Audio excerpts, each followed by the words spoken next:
Welcome, Pewter Report readers, viewers, and listeners to a brand new edition of the Pewter Game Day Show, brought to you by our friends at BetUS. It's right about that time. Bucs versus 49ers coming up momentarily. We're going to react to it all. I'm your host, Matera. Joined with me is my fellow co-host of the Pewter Game Day Show, a great man, fantastic colleague, Josh Queipo is with us. What up, Josh? Hey, Matt, how are you today? I am pretty good. How about yourself? I am well. I stepped away from the Carolina game, just getting ready for this stream, and now I'm trying to wonder. Oh, so they did win. They beat the Giants. Okay. To be honest, I didn't watch a second of that game. In fairness, they won 2017 in overtime. In fairness, we had the preview show, so that occupied my time. Makes sense. But hey, good for Carolina. Yeah, former Bucs offensive coordinator Dave Canales gets his third win as a head coach. Yeah, Canales is a good guy. He deserves to have good things happen to him. And the Bucs play the Giants in 2 weeks. It's actually their next game on the schedule. They obviously have a bye in between, so a little more. If there's not already a lot of pressure on Todd Bowles, even more fuel to the fire. If the Panthers can beat the Giants, you have to beat the Giants 100% as well. Yeah. And now the Panthers can't win another game this year for my preseason prediction for their wins to hit. I had them and the Saints at 3 wins, and I still actually feel pretty good about both of those. Yeah, you have a chance for sure. Although now I think I need New Orleans to beat Carolina because I feel like they haven't faced each other twice. I think it's only been once. So I kind of need that to happen, and then neither one of them to win another game. Yeah, kind of weird. It's like the Bucs already played the Falcons twice, but have yet to play the Panthers. I know, like every year the schedule, kind of works out that way sometimes, but interesting. Yeah, I wonder what we'd be saying if they hadn't played the Falcons twice, and it was like, the Bucs are struggling, but they still have 2 games against Atlanta. Well, I don't know. Would have been interesting. And shout out to all the people in the comments as well. Thank you for joining us this afternoon. Bucs you want to speak up real quick? Yeah, I was about to say, Bucs just kicked off for a touchback. What are you seeing? I'm about to get so it just went out of the end zone for me. Okay, let me know when the camera cuts to Brock Purdy running onto the field. Alrighty. And now I've got Purdy. Okay. Give it another second. Then I'll play it. All right. We'll be close. So Bucs defense is going to start. We'll see how. All right, and I think we might have just lost Matt. So I'm going to assume everybody can still see me, even though I'm in a split screen panel, but I will try to provide play-by. There he is. He's back. Don't know what happened, but for you.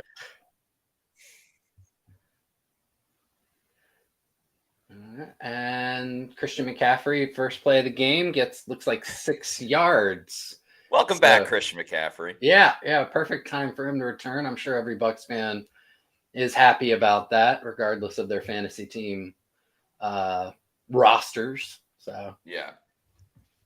Also, if I'm not mistaken, it looked like Christian Izien was on that first. Yeah. That first play. Tyke Smith is out for this game, so Izien will most likely be their slot nickel. That's a tough one for the Bucs. Yeah. And on the second play, Izien came in on a blitz, and Purdy evades and gets a first down. Bucs defense picking right up where they left off. To no one's surprise. Yeah. That's why I said, listen, I'm the crazy person this week that picked the Bucs to win. We're all taking turns. Yes. And it was not because of a stout defensive performance. I'll tell you that. This is strictly on the offense being able to hang with the 49ers, and then the defense shows up for one play in the fourth quarter. Yeah. That's about it. Debo Samuel on the end around. Yeah. First down. This is definitely not the fourth quarter, so that one play has not happened. Yes. And the really bad news for the Bucs is that's what 3 plays, no passes, and 2 first downs. So Bucs run defense isn't even holding up their end of the bargain, and the run defense has not been as good as a historical Todd Bowles defense to this point in the season. Yeah, it has not, and I think it got exposed a little bit last week against the Chiefs specifically as Purdy drops back to pass on this play, avoids Christian Izien. He's going to run again, gets a couple of yards. Obviously, that was a designed pass play, but Izien can't get home, and it's a positive play for the 49ers versus a loss of yards. Yeah, and interesting here to start. Over the last few weeks, Todd Bowles has gone away from his blitzing nature. Some of the lowest blitz rates of, I think, his tenure in Tampa Bay, trying to get home with 4. And already we've seen Chris Izien on 2 different plays coming in. It looks like he is going to try and affect Purdy with blitzes. Bucs Basement, thank you for the $2 super chat, says this is going to be Texas versus Florida 2.0. I'm laughing. Yeah, at one point, Texas was up 49-0. It was crazy. I actually had the over in that game. Texas covered it on its own.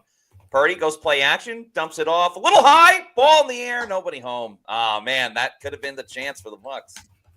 And that's what the Bucs are really going to need. I mean, San Francisco is one of the best offenses in the NFL, even this year, even without Brandon Ayuk for the last couple weeks, without Christian McCaffrey basically for the entire season. They are still one of the most efficient offenses. And the Bucs defense, as everybody on the stream knows, has been abjectly just not good all season. So they need that turnover luck to roll in their favor. Yeah, I was saying this on the pregame show. Like, most of the times when there's upsets in football, whether it's college or the NFL, it's not because, like, the inferior team just dominated as it's third down. Purdy down the field, incomplete. The Bucs got to stop. Holy smokes. There you go. But it's typically not because, like, the inferior team just dominated that game and just, did it for all 60 minutes. It's because there's a turnover or a fluky play or whatever the case may be. So, hey, another thing we talked about was allowing field goals, or in this case, actually getting a stop and forcing a punt instead of those touchdowns. So, job well done by the Bucs defense. Also, want to give a shout out to J5 Studios, who says, listening to you guys while I walk around Disney World, keep up the great play-by-play. Well, thank you so much. I hope you have a magical time at Disney. Hopefully the Bucs can bring you a win, and we'll be the one to tell you about it. So thank you very much. I can't believe the Bucs got to stop.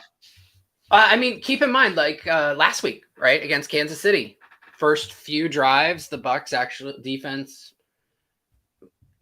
Kansas City's offense didn't score much, I guess would be the better way of saying it, because there were definitely some opportunities for them. But I actually liked the game plan last week against Kansas City. And outside of the poor cornerback play by Josh Hayes, I actually thought that overall the defense was solid given the circumstances. It certainly improved from the prior weeks. And but they just, over 4 quarters, they weren't able, and overtime, they weren't able to hold up. That'll be the key here as well. Like when you're the underdog, you want to increase variance and try and shorten the game, if anything. So in these small sample sizes, yeah, anything can happen. It's over the stretch of a long game that usually separation occurs. Yep, that's why it's a marathon, not a sprint. Angelina S. says, wow, nice. They held him. J5 Studios, the laughing, crying emoji, says, let's go.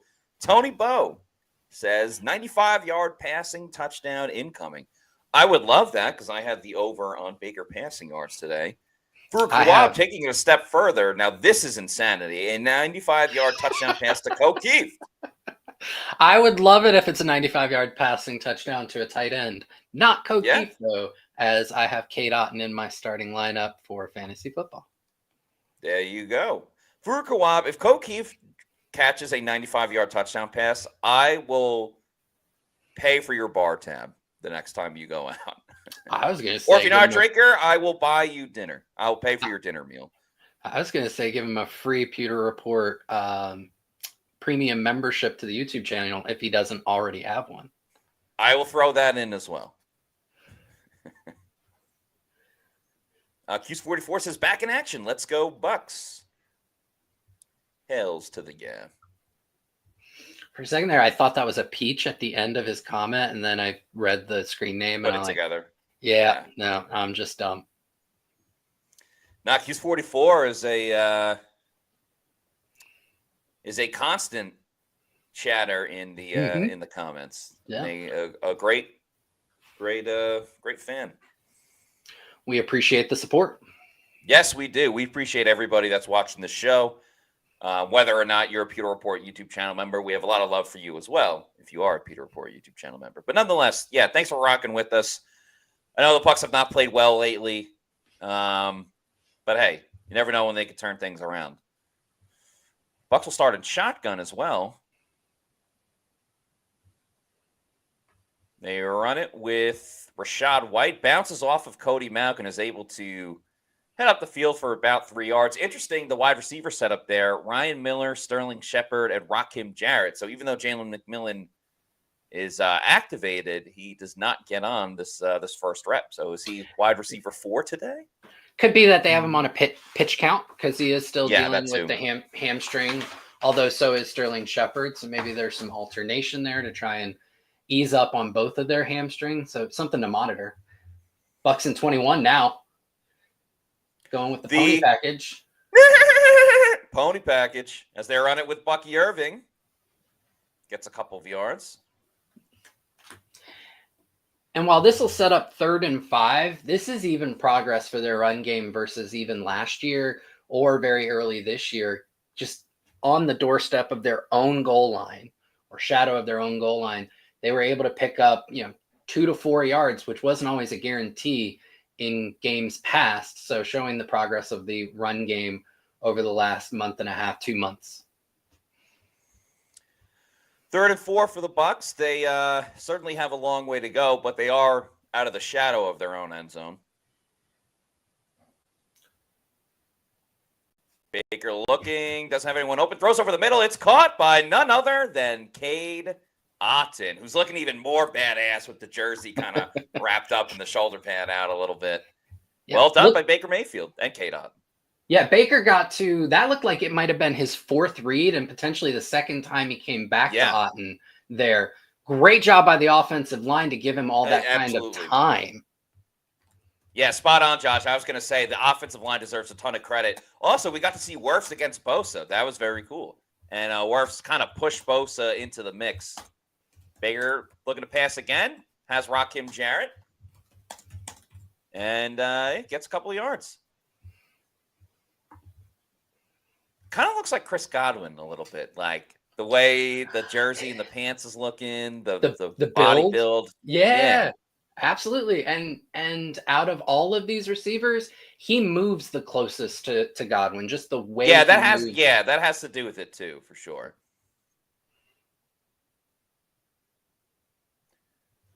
Second down, Rachaad White. Set up a 3rd and 5, 3rd and 4. Cade Otton got pushed at the end there. And he still wanted to help him up. That's odd. Or maybe he's going for Rachaad White.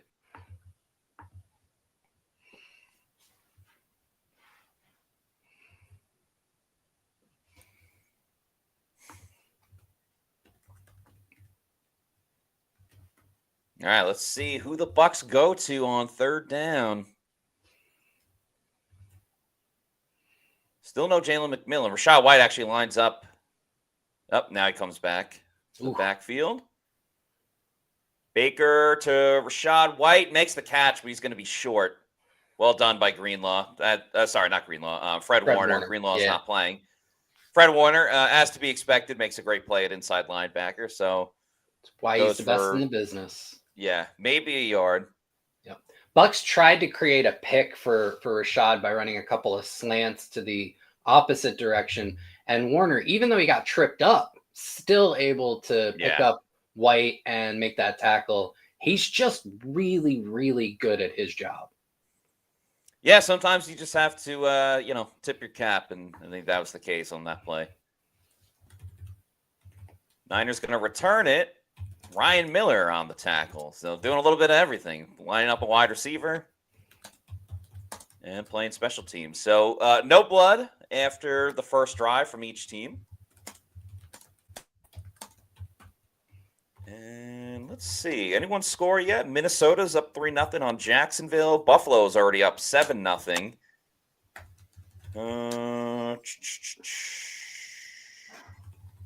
I love when the NFL actually sets up their schedule where there's like a couple of 4 o'clock games and not just like 2 games. So yeah.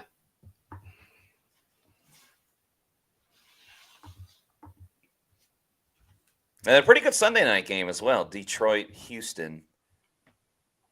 Although Houston they just haven't been quite as good as I think everybody expected. Yeah, and they're obviously very banged up at wide receiver. So, but at least we get to watch the Lions, the most exciting team. Although Nico Collins is going to be back for this game. Okay, all right. Yeah, the over was 49. I was pleasantly surprised because I feel like the Lions at this point, like every over has to be 50 plus. So I jumped on that. Let's see who scored for Buffalo.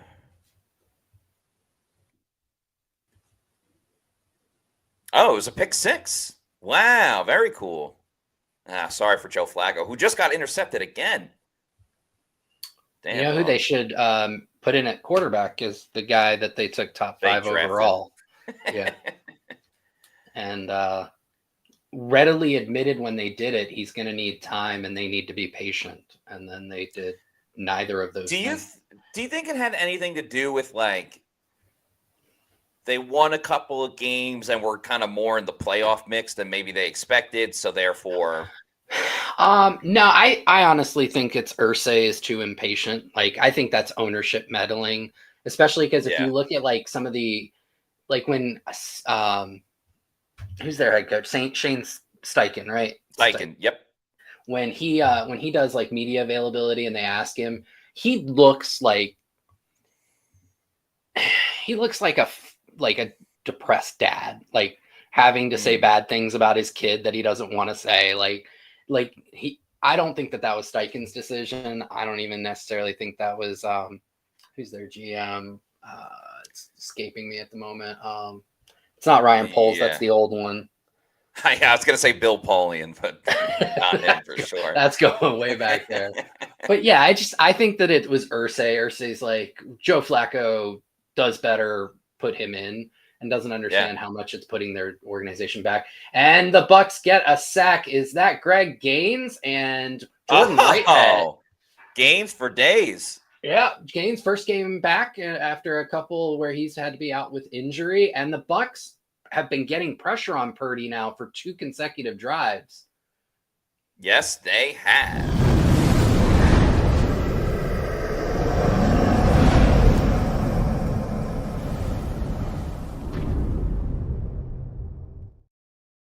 Yeah, it's early for sure, but they found some success with the blitzes pressuring Brock Purdy. I mean, Purdy has not completed a pass yet in this game. He's had to scramble twice. 2nd and 15 for Tampa Bay. And they blitz J.J. Russell, who it's just nice to see him on the field. As McCaffrey makes the catch. Good gang tackling by the Bucs. Make it about 3rd and 8, something like that. And yeah, good to see the Bucs platooning. Yep. Just wrote an article. I'll kind of expand on what was curious about it is, what was it? The days leading into the Kansas City game, media asked Todd Bowles, I think it was Rick Stroud of the Tampa Bay Times, about, was there anybody else who could fill that Servassier Dennis role after Dennis got hurt? As Purdy takes the shotgun snap, goes over the middle, and Zion McCollum breaks up the pass to Ricky Pearsall, I think that was, but there is a flag on the play. Yeah. So Rick Stroud of the Tampa Bay Times asked Todd Bowles, it's holding on the defense. Man. That'll be a first down. Josh Hayes making an impact on the game. Not in the ways that you want.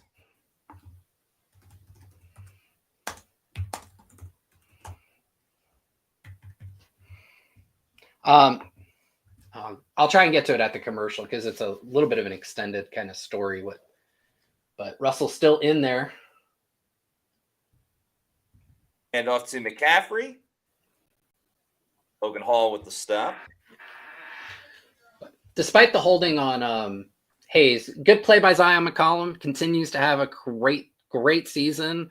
I think he's got a legitimate shot at maybe an all-pro this year so far. Needs to grab a couple more interceptions. I think he's got, 2 on the season right now, Matt? Does that sound right? I thought it was 1, but you know what? I'm going to double check that. I know he has at least 3 dropped interceptions. Yeah.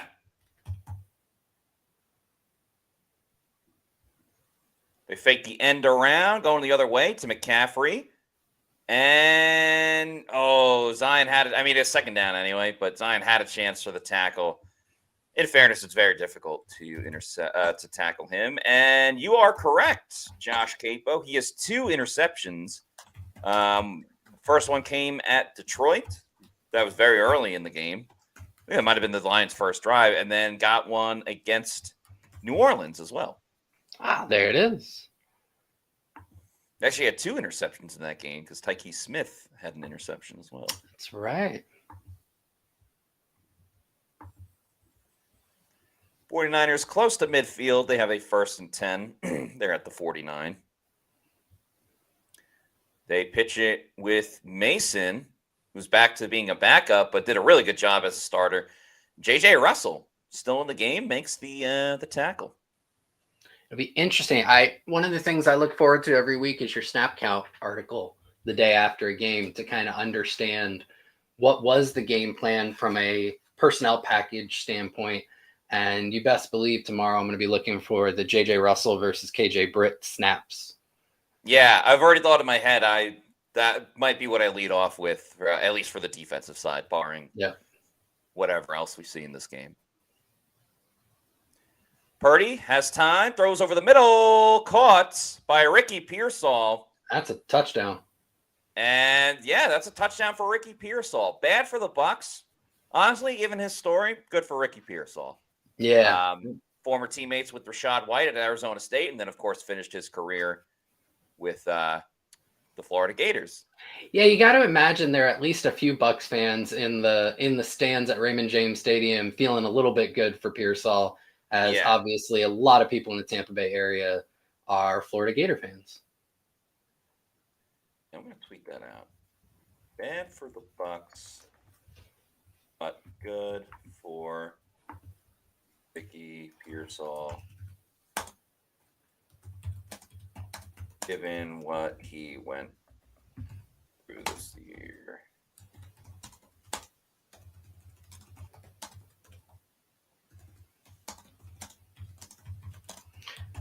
Ricky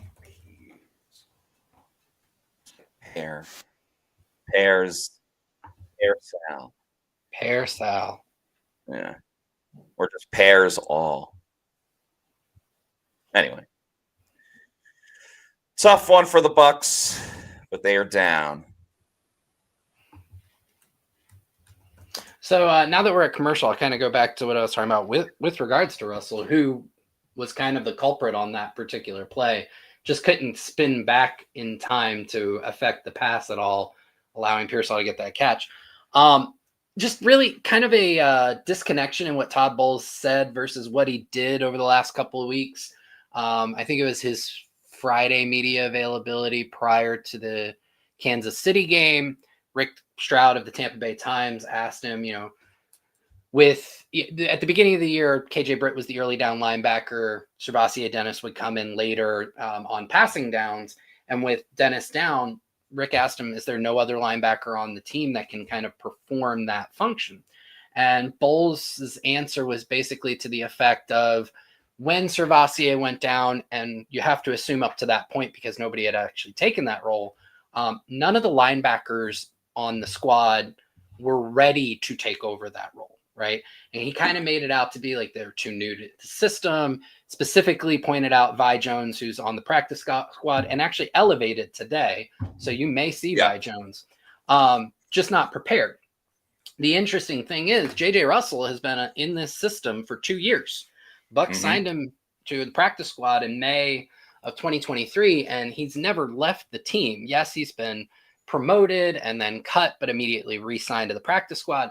So you had to ask yourself, when they started putting J.J. Russell in that role against Kansas City, what did he learn in that last 7 days that he hadn't learned in the 2 years prior, that all of a sudden he can perform that role? Because he was performing that role to a certain extent in Kansas City. And in that game specifically, he looked a lot better than KJ Britt in coverage. Had a really good rep running the pole in cover 2, did a great job kind of walling off and picking up a seam route in cover 3. He had a couple of reps where he was man coverage on Travis Kelce and stayed on top of Kelce there. So just kind of, it didn't make sense, to be honest. And that's what I wrote about. So you can check it out at Pewter Report. Yeah, please do. It's a really good article for sure. Josh always does a great job. And yeah, the defense was a little better in Kansas City. Certainly not like tremendous by any means, but a little better. Also kind of odd they just like went to commercial break without doing the extra point. I don't know what's going on, right, Jay? But yeah, I mean, Todd Bowles is a bad liar. I thought it was a great question by Rick Stroud. It was also hilarious the way he set it up. He's like, KJ Britt, he's last in this, he's last in that, he's last in this, but you have no one to replace him, essentially. And everything you said is spot on. And the only thing I'll add to it is, like, I don't know. I get you may not have the right guy that you want in there, but you can't tell me, like, we're 9 weeks into, at that point, 9 weeks into the season, and like people aren't prepared enough to at least go out there and play. Like, I don't know. I didn't really buy that. Thanks to Bucs Basement for the $2 super chat, who says, you can see the poor coaching SR is talking about. I think the problem is it's a lot of the same mistakes, which you don't really want to see. And then Bucs Basement, thanks for this next $2 super chat, who says, defense looks like it's quit on Bowles, to be honest. Winfield, believe that stands for out of coverage. I don't know if they've quit on him. That would be one thing I push back on, because the coverage busts were a lot less, like the communication busts were a lot less last week. Like, just in the structurally, everything was better. And a lot of the issues just came from Josh Hayes being really bad. Not all of the issues, but the pass rush looked improved. The middle of the field did look improved with JJ there. I thought that the game plan was really solid, and you didn't see those communication issues that we at Pewter Report have tried to highlight over the past few weeks, especially against, Atlanta, where, you just had simple things like, why do you have 4 defenders over 2? Why do you have 3 defenders over 4? Like, just simple pre-snap things. You didn't see that against Kansas City. No, it's true for sure. Bucs go play action on first down, dumps it off to Bucky Irving. Of course, Baker Mayfield I'm talking about. Bucky breaks a tackle and gets the first down, as we've come to see. Bucky makes it move for sure. Baker is 4 for 4 in the game. Yep. And as you kind of predicted, Matt, this is going to be a shootout. Like, the Bucs offense is going to have to keep up with what the Bucs defense allows.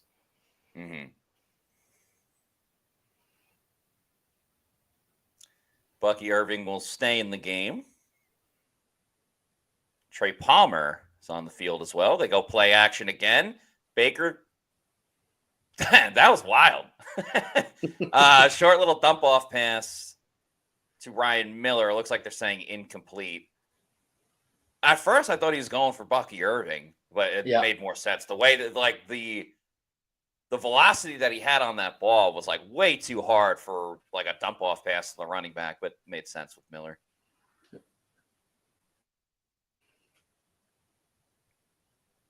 Camera showing to Tom Moore.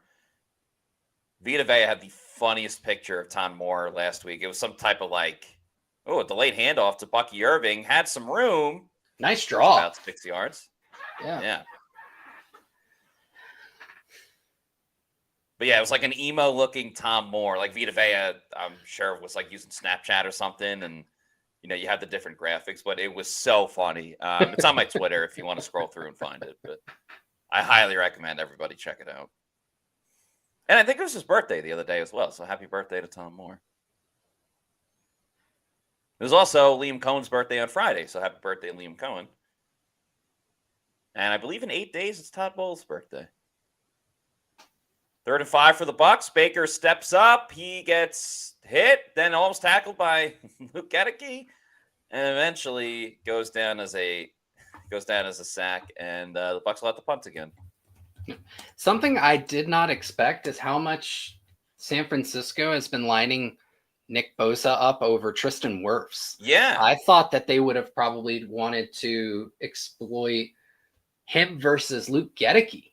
Not anything against Gedeke, just Wirfs is right. He's one of the best tackles in the league. Yeah, a completely different level right now. Trenton Gill punts it away. Good punt. Gets to about the 12. Fair caught.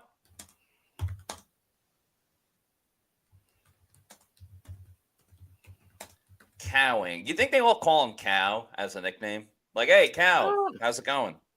I have no clue. It's a good thought. Oh, man. If he's obviously not that involved on the offense, but if he ends up doing something like a spin or some type of juke, we got to be like, what a move by Cowing. To be honest, I didn't think that one was going to be the one to break you, but hey, you never know. I am a father, so dad jokes absolutely where I live. It's where I make my bones as a amateur comedian. Nathan Marin says, "I'm so happy I worked today." LMAO. Justin Newland said, "Who thinks Todd's defense gets a stop?" You never know. Stan Glassman says, "Vita had a bad play, so he's a bust. Let's hold all players to your standard." LOL. Yeah, it's tough to call Vita Vea a bust. One, he's like 8 years into his career. Two, he's coming off a game where he had 2 What was sacks. that in response to? I think someone else was like, no, I think it was someone in the chat. Somebody in the comments. Okay. I was like, King Cook says that Vita Vea is washed. I don't agree with that. But no, I mean, Todd Bowles literally just said he thought Vita had his best game of his career last week. Yeah. Maybe it's his swan song. JB Easy says, "Hey Matt and Josh, do you think we would be looking for a new head coach if we missed the playoffs?" I would say very, very likely. I would put those odds at 95% or better. Paul Morales, a Pewter Report YouTube channel member, thank you for your support, says, "Sean Tucker alive?" Yeah, I mean, we saw this last week. They don't really use Tucker until a couple of offensive drives in. So I think we'll see him, but yeah, we've talked about why he doesn't get as much play as the other two, and there is a reason for it. Fans may disagree with it, but I can guarantee you almost every offensive coordinator in the league would probably have a similar snap share because of the one area that Sean Tucker is deficient in.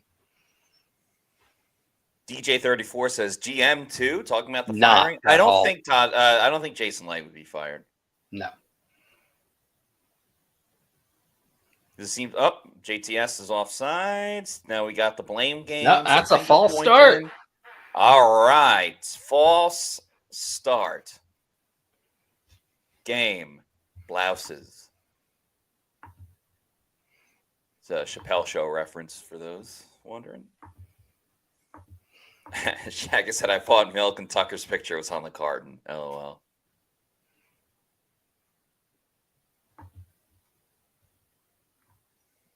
All right, 1st and 15. Maybe the Bucs make a play.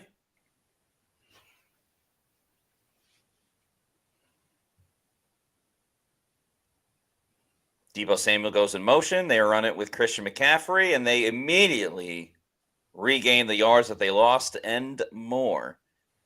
We have a $5 super chat from Furu Kawab. Thank you very much, Furu Kawab, who says, I'm curious to know what's Baker's average air yards per pass ever since Mike and Chris have been out. Everything I'm seeing is 5 to 7 yards. Oh, it's very low, but it was very low prior to that. I can try and pull that in the next commercial break for you.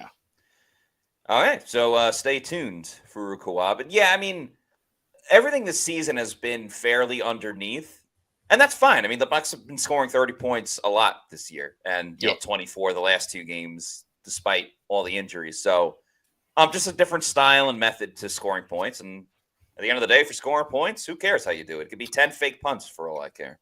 Yeah, and their yards after catch, they're one of the top teams in the NFL. So while the air yards aren't that high, typically that means you have a higher percentage throw, and Cohen's designs have created room to create yards after the catch. So, and the Bucs are one of the top explosive teams in the NFL, although I think that has regressed since Mike and Chris have been gone. 3rd and 7. Oh, Yaya Diaby was so close. Oh, and they came close to an incompletion, but George Kittle makes the catch. That's a first down for the 49ers, and that'll likely be the last play of the quarter. Little high, but Kittle is able to Tonto jump on it. Makes the grab. By the way, very nice comment from Diesel Roche. Says, I guess, pretty standard comment. It says, go PR. Thanks for the membership, by the way. Go Bucs. Thank you, Diesel Roche. Appreciate you and your support. Mia San Mia has been quite active in the chat today. Says, this team is an embarrassment at home. They, haven't really played that well at Raymond James Stadium. They won against Washington, and they beat the Eagles. I'm pretty sure that's their only wins at home this year. And they only have 4 wins total. So that's half their win. Yeah, that too. Yeah.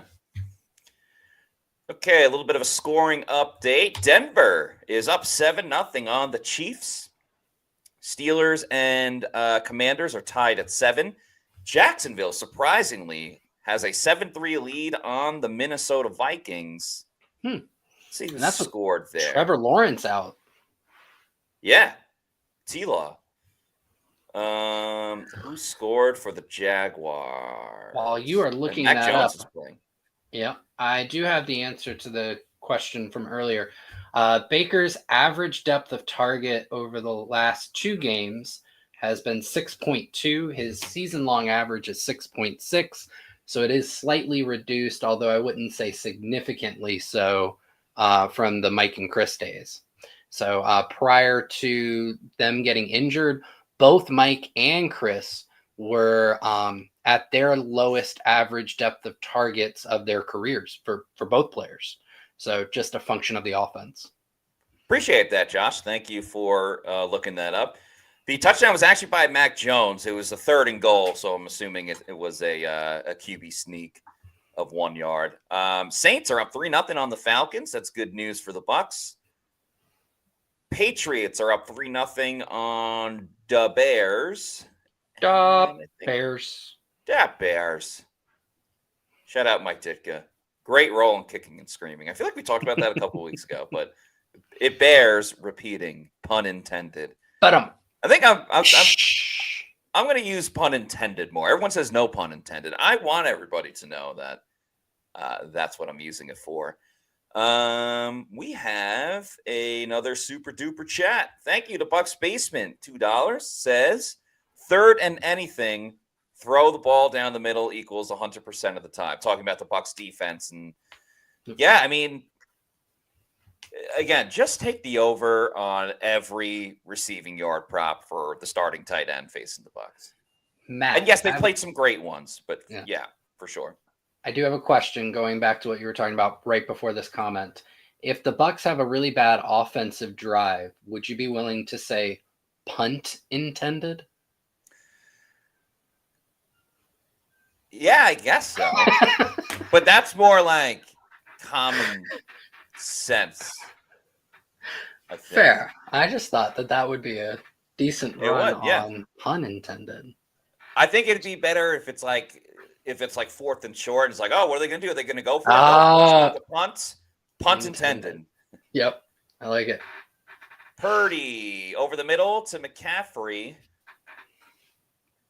By the way, Iowa State, where obviously Brock Purdy went to, I think they won. I don't know what they did yesterday, but I think they have a chance to win their conference and get a bye into the college football playoff. Wow. But they may play Colorado in the Big 12 championship, which would be very cool. 2nd and 2 for San Fran. Is that Debo back there? That is Debo back there. What's he doing? Purdy down the field, just underthrown. There's a flag.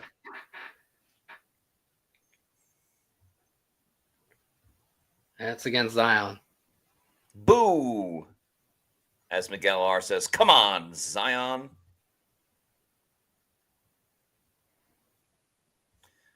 Yeah, weird play because it's like, why should the 49ers get rewarded for... It seemed like the throw was bad because, like, Purdy was getting hit. That was... Before, though. Yeah, come on. That was ticky-tack. And the irony of it coming on a press man coverage rep that everybody continues to call for the Bucs to do more of. And it's like every one of Zion's worst plays comes in man. And now Bowles can go, see? Can't do it. Well, they blitzed KJ Britt on that play as they ran it with Debo. Debo seems unhappy with himself. Or injured. Probably a little of both.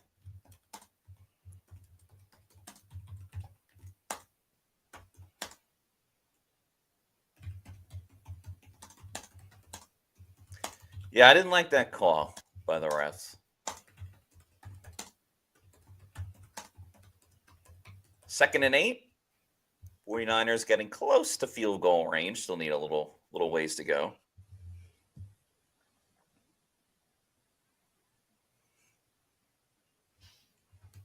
Nice job. Levante David takes on Kyle Juszczyk. And Kalijah Cansey makes the tackle. I had a great conversation with Kyle Juszczyk at the NFL owners meetings. He's a very cool guy. He seems like it. And I'll tell you what, the way he takes up for his wife and those creative jackets she made, like I love watching spouses celebrate each other the way that he celebrates his wife. Yeah, for sure. So that's actually why they were there. Is his wife, Kristen, was speaking at some like conference or event at the NFL owners meetings. 49ers just got the snap off, looking for Jawan Jennings, makes the catch. Did they the first down? Did they? That looked like that was a delay. Yeah. No, I thought it was a delay too, but they didn't call it.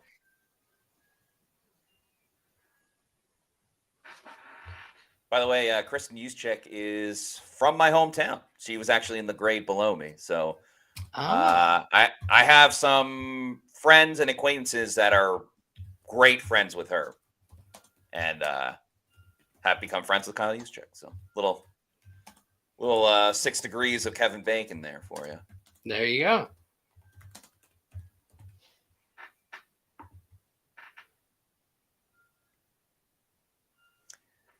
Christian McCaffrey. Bucs done a good job the last 2 run plays, stuffing the run.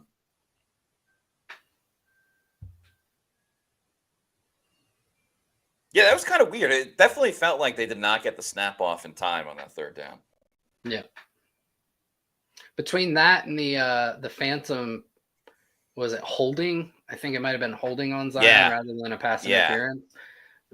The refs deciding that San Francisco needs help is certainly a look.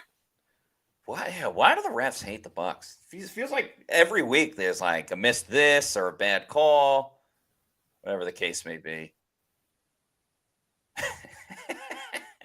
I'm sorry, I can't help but laugh, but like they blitzed KJ Britt He looked like he was running 2 miles per hour. Maybe it was a bit of a delayed blitz. And then they just throw it right over the middle where he was supposed to be if he was in coverage. Obviously, he was required to blitz. But, I mean, come on. It looked like he was running in the mud. Yep.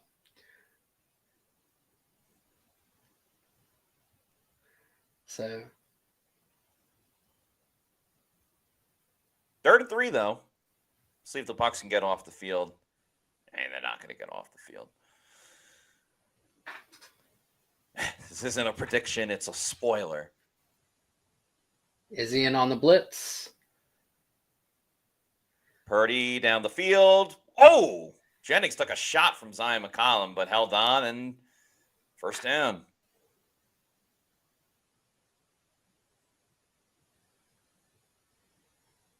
So you got to have somebody there to pick him up. Like, looks like Whitehead might have been late on the bite, but he was also trying to account for the vertical on the sideline. Yeah. Jennings looks a little roughed up on the sideline. Or maybe he's just tired because it's hot in Tampa. Is this going to be a Ricky Pearsall legacy game? Maybe. Homecoming. Yeah.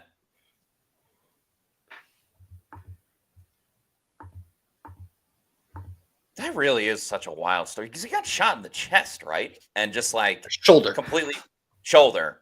Yep. And still just like went completely in and out clean. Like that's, I mean, thank goodness he's all right. Holy smokes. That's such a wild thing.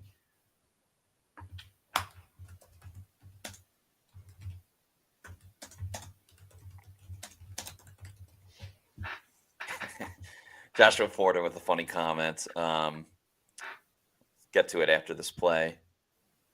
Brock Purdy down the left side of the field looking for Ricky Pearsall legacy.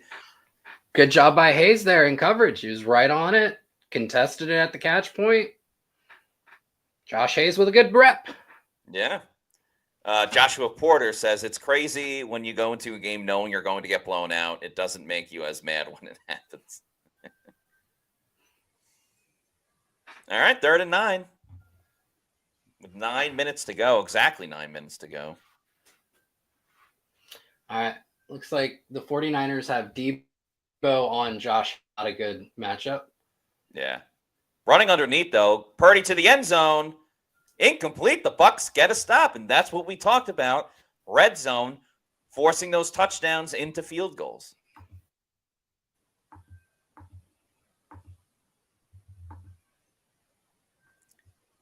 That is, again, could be big later on in the game.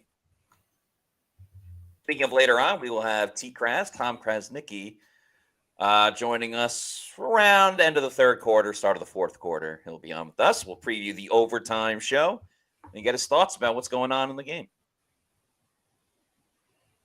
Always good to get to talk to T. Kraz. Yeah, good dude for sure. And Jake Moody kicks the field goal. That puts the Niners up 10-0. Are you familiar with the Amanda Show? Like Amanda Bynes from back in the day? Yeah. Familiar. I'm not going to say, like, I would probably remember a specific reference. Okay, because, her show was like a bunch of skits, and one of them was this thing called Moody's Point. So that's why I went, Moody. It was like her mom was stuck in a hot air balloon or like hasn't been down in years and all these different things. I just love the reference because Nickelodeon sketch comedy in the 90s was undefeated. Yeah, it was really good. Keenan Horrible and things Kel. behind the scenes. Yes, no doubt about it. Oh, Keenan and Kel. Yeah. That was my jam, was Keenan and Kel and all Absolutely. That. And then what it wasn't sketch, but it ran in that rotation was what was it? It was like the secret to like a tomb that you had to like, it was like a Hidden Temples? Yes. Yeah. Love that. It was and you so had like good. the purple parrots against the green iguanas or whatever yes, the case was. 100%. Yeah. And at the end, like that was cool. You had like the talking, it was like a not a talisman, but he had the deep voice. Yeah, I know what you're talking about. Yeah. Oh man, you just sent me down memory lane. And Double Dare 2000. Yes. Double Dare was dope. So Slime good. Time Live, of course. Yep. Oh, man. Some good times you just brought me to, Matt. I appreciate it. Tom Brady's not referencing that. No.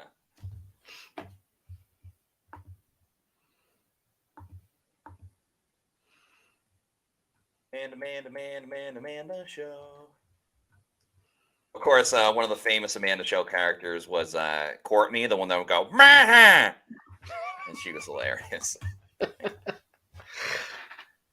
I was also a big fan of, what was it? Clarissa Explains It All. Clarissa Knows All or something like Knows that. All, yeah. Jeff the Champ with a great comment. Who loves orange soda? Kel loves orange soda. Is it true? Ooh, ooh. Or he said something like that. I do. Ooh, ooh. Yeah. Yeah, Keenan Kel is the best. And good for Keenan. Like, he's had a great acting career after. Just Kel, not so much, but, you know. Well, Kel's actually back to doing a lot of those shows. He's just now, like, the adult. Because I think he's had one, I don't know if it was Disney Channel or Nickelodeon, but he's been working quite a bit still in kids television. Keenan is the longest running cast member on SNL ever in their history. Wild, right? Yeah, and so it's amazing that Keenan's basically been doing improv for 30 plus years now, consistently. And he's so good at it. And of course, famously also in the Mighty Ducks. That is true. The Knuckle Puck. Cake Eater. That wasn't said it, but Cake Eater is always a great diss. Yeah. Great. Well, I would say kind of a tragic story that turned into a great story as Baker hits Ryan Miller for a first down there. The actor who played Goldberg ended up falling on some really hard times. Ended up with a drug addiction. Mugshot video. Just looked like a completely different person. But over the last several years, from the last time I looked, has really turned his life around, gotten sober. So you love to see a comeback story like that with a good happy ending. Yeah, for sure. I actually didn't know that he was able to turn his life around. So that is great news. I love hearing that. I also have not seen Good Burger 2. We can't mention Keenan and Kel and not mention Good Burger, which is great movie on its own. But haven't seen. Welcome to Good Burger, home of the Good Burger. Can I take your order? Yeah, Shaq was in that movie as well. They deliver a burger to Shaq. And also, famously, Rashad White, he's got a YouTube channel, and he would do like a day in the life type of thing. And one day he was playing pickup basketball, and he said something like, "You go up against me, like you go in the grinder." And it was from Good Burger when he's like, "Anytime you mess with Kurt at Mondo Burger, you go in the grinder." Baker dumps it off to Rashad White's backup, Bucky Irving. Gets a couple of yards. Energizer Bunny. He keeps going. Matt, I don't recall. I was hoping you did. Last week against Kansas City, who ended up with the higher snap count? Was it Bucky or was it Rashad? Because I know Bucky had more touches. Yeah, I'm pretty sure it was Bucky. Actually, Rashad is always on passing downs and stuff. Yeah. I think it was Bucky. I will double check soon. Baker throws over the middle in traffic, but it's caught by Cade Otton. Wow. That counts. Beep, beep, boop, boop. Dun, dun, dun, dun. Let's see. On that passing play, once again, the Bucs offensive line giving Baker to find a target on third, fourth, late in his read progression. I was wrong. So White, as Baker throws the screen to Cade Otton, we've seen that play every week now. Rashad was on. He had 62% of the snaps. Irving was 35%. Okay. And Sean Tucker was very minimal again. But again, with the passing situations, they just kept going to Rashad. Yeah, that screen to Cade, the Bucs are one of the best screen teams in the NFL. So whether it's Irving, Rashad, Cade, it used to be Godwin would get involved as well.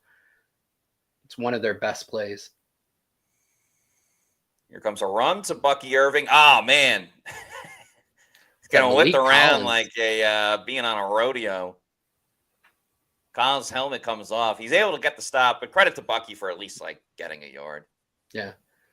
Speaking of kind of like whipping a guy around, I'm sure, because I know you're big into college football, you saw the Miami defense, the face mask that pulled the guy's helmet kind of all the way around, and then the big shot he took after that. I didn't see that specifically. I was out and about, but they had the TVs on at the place I was at, so I was kind of just like tuning in here and there. I didn't see that play specifically. Look at Cade Otton. Woo! Muscling his way to a first down.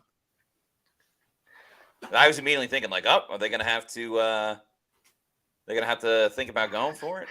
Yeah, and this was third and medium. This was a play that we've kind of detailed at Pewter Report over the last few weeks. It used to be a Godwin play. You saw the Bucs in a condensed bunch, 3-by-1, where Otton is running underneath two vertical routes. And just kind of, it's a choice route. He just reads the defense ahead of him and then either breaks outside against inside leverage, breaks inside against outside leverage, or in this particular case, everybody was just kind of dropping into a zone.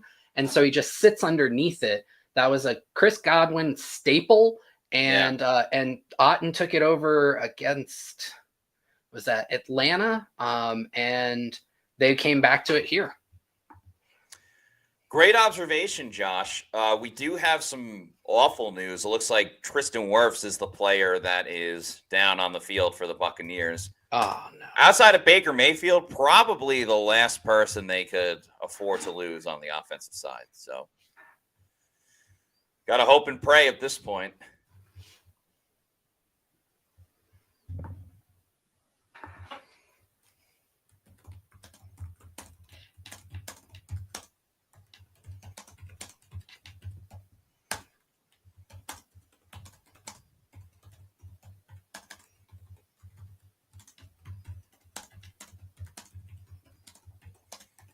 Jeez.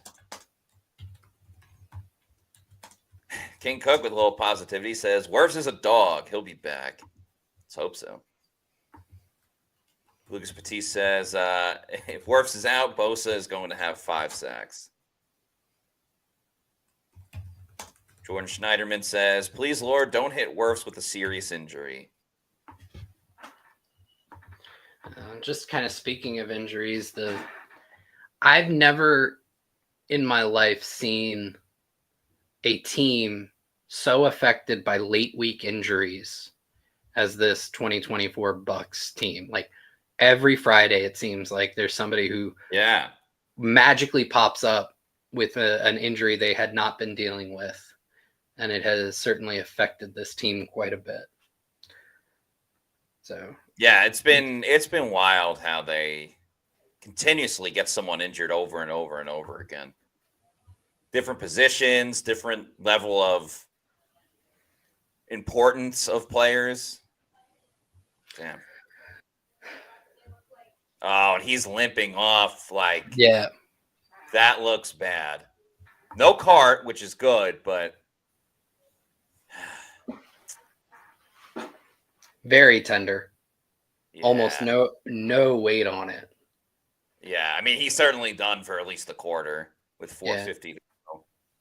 Justin School comes in, at least, he did start for a couple of games, but But now he's going to be against Joey Bosa for, you got to imagine San Francisco is going to try and exploit that.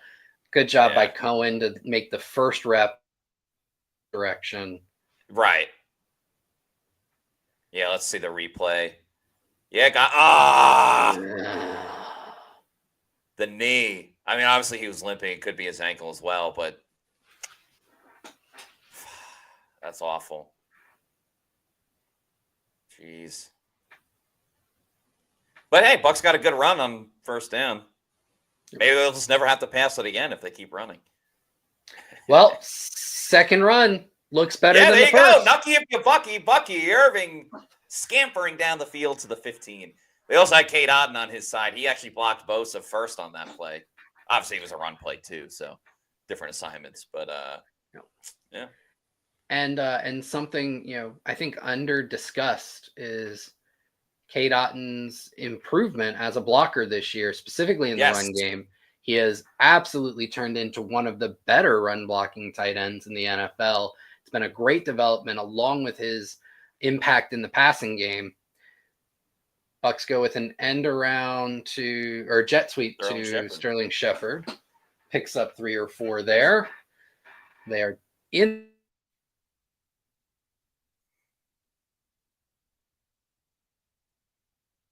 Oh, look at Derek Carr.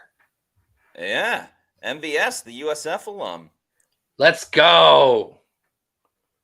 Still in the league. Very happy for him. Yeah.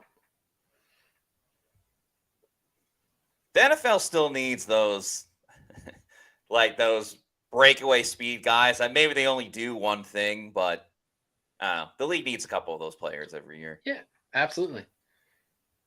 Oh, another little kind of screenish type of play. Obviously, it wasn't at the line of scrimmage. It was a little down the field.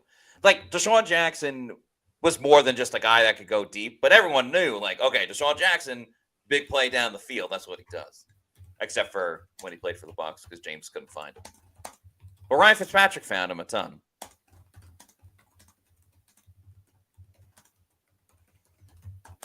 And let's remember, folks, the Bucs get the ball to start the third quarter. So a touchdown here, Bucs are still very much in the game. Even a field goal here, it's a one-possession game.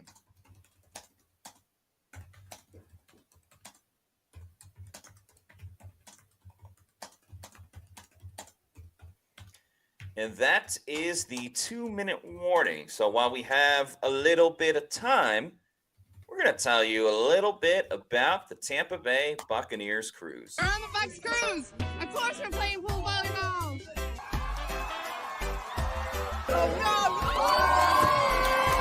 Hey, we on the Bucs cruise, of course. Anytime I say Tampa, they will say Bay.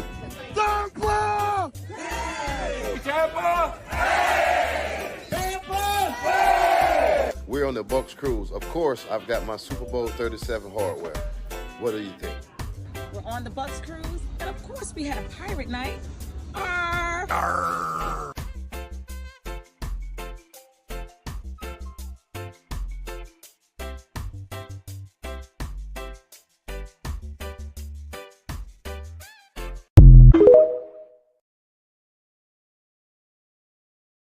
That's all right. The Tampa Bay Bucs cruise is coming up March 7th through the 10th. Out of Key West, we head on over to Bimini in the Bahamas. You're going to have Yaya Diaby there, Jordan Whitehead, probably Rashad White, Christian Izzian, a lot of star power with the Bucs for sure.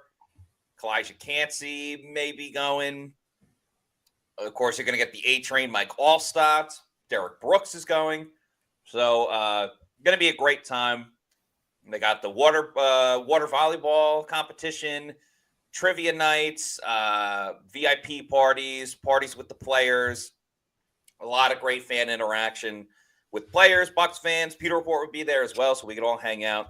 The key thing, though, is that cabins are filling up. You have only until December 1st to reserve your cabin. So can't wait until the new year. Can't do this last second. It's a great gift idea with the holidays right around the corner.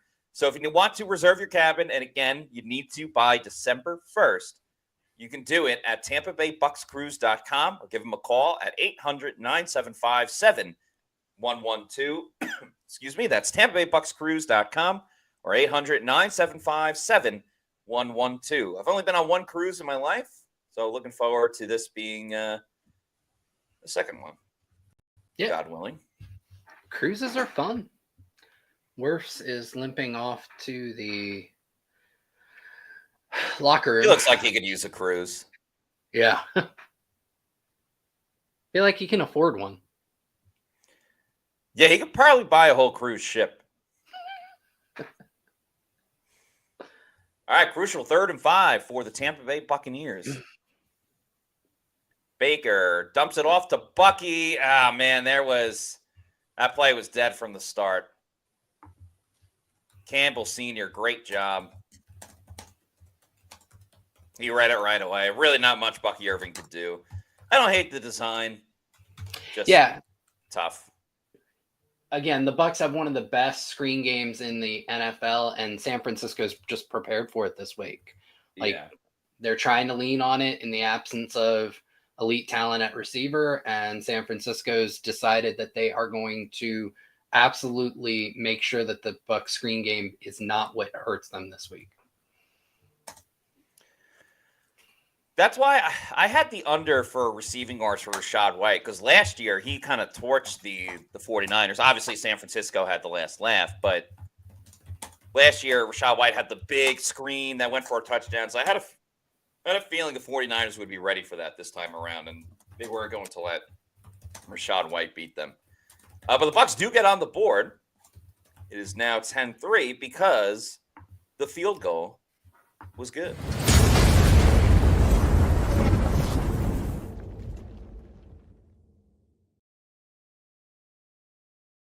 I haven't gotten to use a lot of graphics today, but the Bucs don't have a sack. They only scored 3 points. And they haven't gotten a turnover. So can't really use it. Yep. Let's see. Diesel Roche says, got to get Shad more touches in the second half. Lucas Petit says 17-3 at the half. Awful 4-down territory, says Justin Newland. Bucs Communication says Chase McLaughlin converts 30-yard field goal to open up scoring for Tampa Bay. McLaughlin has now made 32 consecutive field goals inside of 50 yards. That dates back to last season. So, nice accomplishment from the Chase Bank. Yep. Furu Kawab says the injury bug is brutal this year. Brian S. says, dumb of the 49ers not to have called a timeout and saved 40 seconds.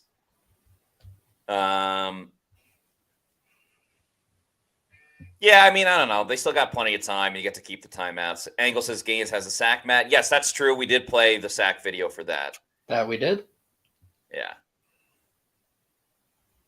Christopher Oxentine says, yes, we got bad Baker today.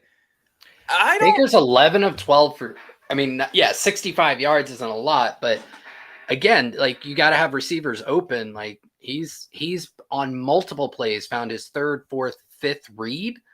I would disagree with this, Christopher. I can't recall one turnover worthy play so far. He's completed 90-something% of his passes. Yeah. I mean, he hasn't been spectacular by any means, but there hasn't been like the interceptable ball that's been an issue in the past. Yeah. Not many shots down the field, but what are you going to do? Yeah, 65 yards. Damn, I took the over on his passing. He is not going to get that, but that's okay.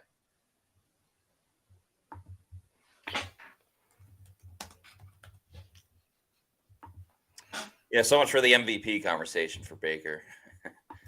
Yeah, I mean, again, like the Sterling Shepard's had a couple of moments, but outside of that, and obviously Cade has become like their engine.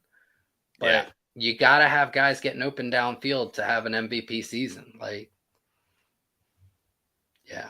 So again, I'll disagree completely, Christopher.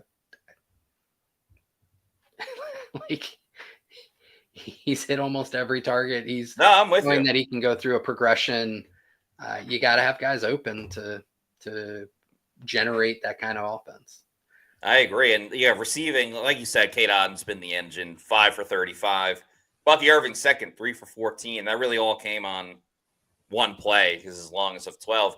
Everyone else only has one catch, and that's Ryan Miller, Rakim Jarrett, and Rachaad White. Yep. Purdy drops back. Well, it didn't even drop back. He was in shotgun. Oh, come on. Ooh, missed tackles. Antoine Winfield Jr. with the missed tackle as well. That gets them to the 40 with 55 seconds and counting. I'm surprised they're not using a timeout, but hey, what do I know? Kyle Shanahan's not really been a time management guy. No.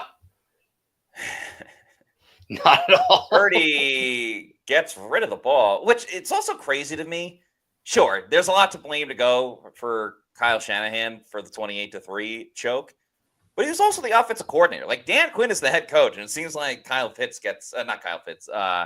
Shanahan gets, I don't know, more ridiculed for that type of situation.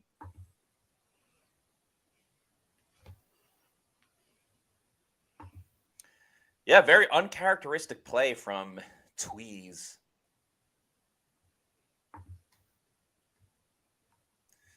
Purdy, a little high. Josh Hayes, that'll go down as a PBU, even though it's probably uncatchable.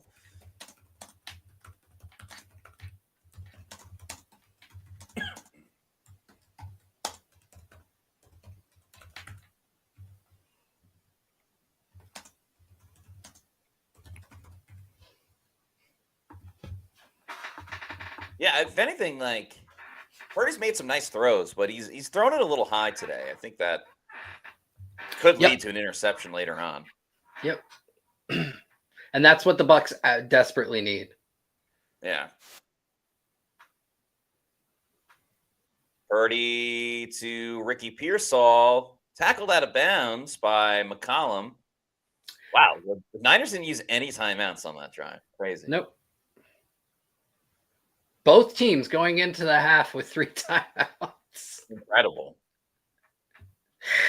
It's like they don't even realize it's a resource. Yeah. I'm telling you, now that Todd Bowles is on the competition committee, I bet he'll try to work something like if you keep all 3 of your timeouts in the first half, you get an extra timeout in the second half. You automatically get the ball if you go to overtime. Yeah. Oh, it's no good. No good. The Bucs get bailed out. See, Bowles knows what he's doing. They actually, all right, they have 3 timeouts and 25 seconds left, and they'll have the ball in decent field position. Yeah. And you got a great kicker. Yeah, he may be forced to use some of those timeouts. Yeah. Much to his disdain. I wonder if Tom Brady's telling a story about the Cleveland Browns game from 2020. Hopefully at some point he does. Yeah. I would go for it here, but Todd Bowles doesn't trust his quarterback even when they're a first ballot Hall of Famer. Brandon Stevens says, hasn't even kicked the ball on my TV yet. Your TV is way ahead of mine.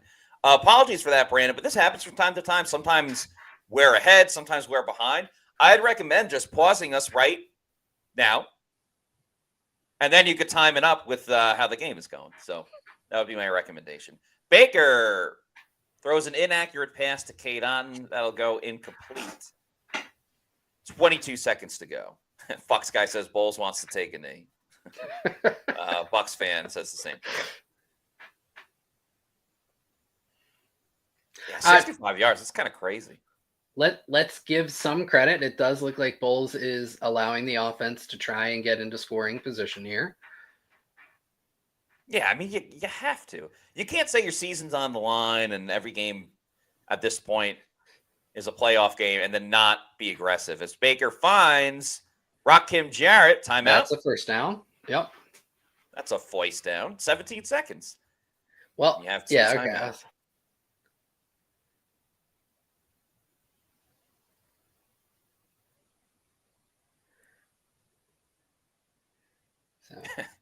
Both hit by both tackles on that play. Kind of crazy. And Cade Otton. So good on Cohen to make sure that Bose is getting chipped.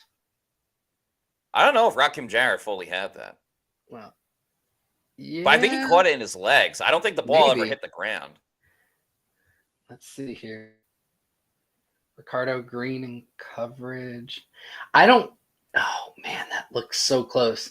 I don't know if it's enough to overturn. Right. Damn, that's wild. But those bounces really haven't gone the Bucs' way today. No. Brian S. says, Bowles is grinning thinking of Chase hitting a 60-yard field goal. Bucs guy, what a drop.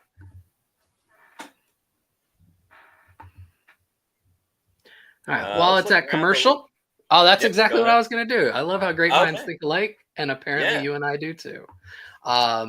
New England is beating Chicago 10-3 in a battle of first top 5 quarterback picks, right? Drake Yeah. May going up against Caleb Williams. Caleb Williams almost beat Jaden Daniels until a Hail Mary a few weeks ago ruined that for him and potentially Chicago's season. Buffalo is leading Indianapolis 17-13 with 2:14 left in the first half. Jacksonville remains ahead of Minnesota 7-3 with Mac Jones in for the Jags because Trevor Lawrence, I think, went on IR. Denver is leading Kansas City 14-10. New Orleans is up on Atlanta 17-7 under new head coach. What is it? Darren Rizzi is his name, if I remember correctly. Yeah, something like that. Yeah. That one's got 2 minutes left in the first half. Pittsburgh is ahead of Washington 14-10 with 5:39 left in the second quarter. So if all of this continues, I wonder if my sports book will pay out my parlay just because every single bet I've made loses. Like if you go 0 for the parlay, does that pay out? Like Right. half? It's like if That you get would a be 0 cool. on the test, you get 100. Like that type of thing. Right. Or if you play spades, right, going for null. Yeah. Yeah, that'd be funny. Man, Brian Thomas Jr. has gotten me no points today. But Keenan Allen has gotten me 7.4, which is way more than I believed he would have got. So I legit thought you were doing one of those like Brian Thomas has gotten me no points, but Keenan Allen has somehow gotten me less. Like one of those like the high octave but only to say that the news is worse. Like I've got bad news and good news, and Right. the bad news is there is no good news. So looks like the review is that Rakim Jarrett dropped it. So I'm a Ah, little tired of Rakim Jarrett now because 2 weeks ago I was like, oh my God, Rakim Jarrett. Oh, he made 3 catches for 50 yards. And what did he do last week? Jack squat. He had 1 catch for 9 yards. and San Francisco calls a timeout. So now the Bucs have a 3rd and 10, 19 seconds to go. At least, regardless, it's a 1-possession game, and they do get the ball to start the 3rd quarter. Sam Darnold has 2 interceptions in that Minnesota-Jacksonville game. Yeah, he's regressed a little bit. Mm-hmm. Yeah, I was actually looking at a potential contract for him a few weeks ago, and it looked like he would get the Mayfield contract plus. Now he's trending much closer to Geno. Yeah, Free that play? would make more Oh, sense. that Free should have play. been a Go free team. play. Come on! I hate when the refs do that. Give them the free Give them the play. free Football play. is entertainment. Football is entertainment. We want to see big plays, deep balls down the field. Shame on the refs. Shame on the refs. Sucks. That just sucks. Unless it just gives them an automatic first down, which I don't believe it does. It doesn't. No, It was third and 5. 10. Yeah, 3rd and 5.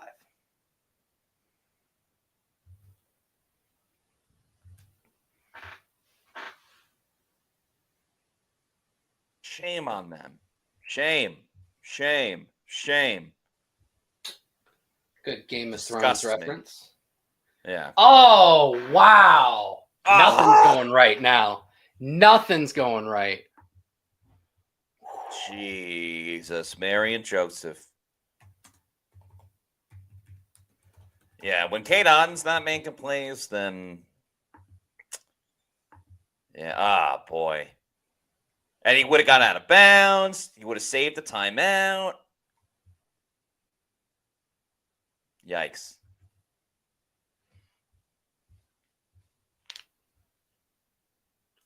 Trenton Gill on almost every single punt is so close to giving a blocked punt. It's miraculous how he hasn't. Yeah, it's With crazy. that said, Trenton Gill has been excellent at the results of his punts today. Yeah, I almost like, not that I want it to be a bad punt, but like there's 8 seconds to go, even like a pedestrian punt, and the Niners are likely taking a knee. But still, very nice punt and way to get it out of bounds. Man, that hurts. It hurts a lot. By the way, shout out to the Penguin. The season finale is tonight. Very much looking forward to it. Yep. The Brocket ship will take a knee. And, wow, I had that as the first quarter the whole time. Bobby. The Brocket Yeah, ship. so that's what it is at halftime. Bucs are trailing 10-3, but hey, it's a one-possession game. So not all hope is lost just yet. And I'm going to tweet out pretty lackluster first half by the Bucs. But hey, it's a one-score game, and they get the ball to start third quarter. Could be a worse situation. Hey, Matt. Hello. John Shipley covers the Jags. I've heard of him, yeah. I just saw something, just because you had mentioned Brian Thomas Jr. earlier. The sideline has as many targets as Brian Thomas Jr. does today. Not ideal, in my opinion. Yeah, I mean, he's been their best receiver this season, so kind of crazy to me. But what's not crazy is making some bets on a Sunday football afternoon. Now, the 1:00 games have already started, but you can do second half bets. You could do prop bets. Ooh, the Jags got some nice helmets today. Going white pants, white helmet. That's pretty wild, but hey, it's working. They're up 7-3. Anyway, if you want to live bet the Jaguars-Vikings game, maybe you think the Bucs are going to come back and win, there's no better place to bet than at BetUS. If you sign up using the promo code Pewter, that's Pewter, you can get a 125% bonus when signing up at BetUS, and that's for your first 3 deposits. A lot of other gambling companies, it's just your first deposit. No, this is 3. So that's an unreal deal right there. You also get plus 10% on Gamblers Insurance as well. They are terrific when it comes to their one-on-one customer service and have very quick payouts as well. Of course, we love gambling on football. Please do it responsibly, but you could do it for all the other sports as well. The NBA is going on every night. College basketball just returned. And, of course, for you hockey fans, there is hockey going on as well. So, shout out to our friends at BetUS. There's also UFC. It's actually coming to Tampa in a couple of weeks, next month, the 14th. It'll be at Amalie Arena, so very excited for that. I'll be in the building. And, can bet on BetUS there using the promo code Pewter. That's Pewter. All right, Josh, give me your thoughts on the first half of the Tampa Bay Buccaneers. Yeah, I think that Liam Cohen, one of the things that he's done so well this year is he's come out of halftime with legitimate change-ups based on the information he gleans in the first half. There has probably been no game this season that's going to be more important than this one, because one of the most successful parts of the Bucs offense this year has been their screen game. He's tried to lean heavily into it in the first half. San Francisco is 100% ready to stop it. So he's going to have to go away from that and find some other way of generating offense. The Bucs have been helped out by some San Francisco mistakes on when the Bucs have been on defense. San Francisco probably should have more points than it does right now, at least 3 more, but from that missed field goal. So they're lucky to have only allowed 10 points. Tackling has got to be better because you can't continue to miss tackles against this team and think that you're going to hold them to another 10 points in the second half. So Cohen's going to have to pull a rabbit out of his hat. The Bucs defense is going to have to tackle better. Pass rush, I've actually been pleasantly surprised with overall. They've kept Purdy kind of off center all game. That is how Minnesota was able to beat Purdy and the San Francisco earlier this year. Creative blitzes, got him off his spot, forced him to make plays that he just didn't make. And that's, I think, the recipe for winning in the second half.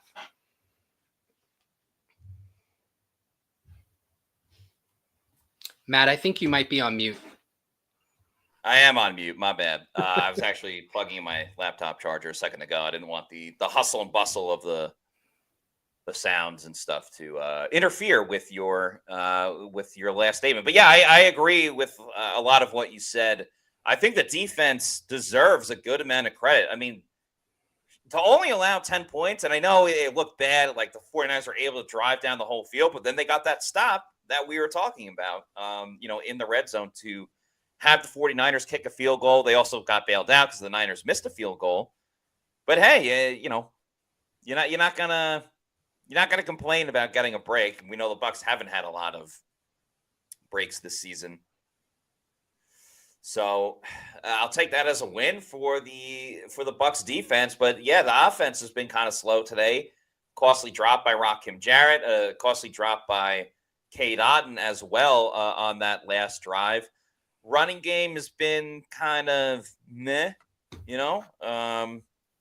looking at it overall. Let's see. Bucky Irving leads the Bucs, 6 rushes for 29 yards, average of 4.8. That's not too bad. He's had a long of 10. As a team, Bucs are 9 for 37. Rachaad White has 2 rushes for 5 yards, and Sterling Shepard had the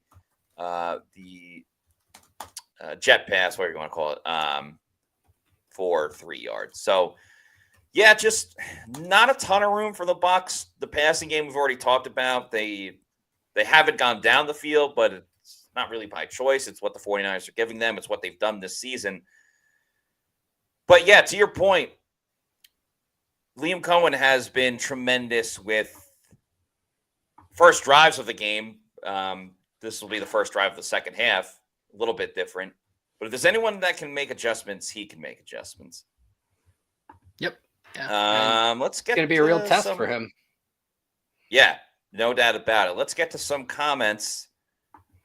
He's an 813 says, Josh, I need that Celsius hat, man. Yeah, shout out to Celsius hooking us up with those hats. I would love to be able to tell you where to get it. I guess, check the Celsius site to see if they sell merch.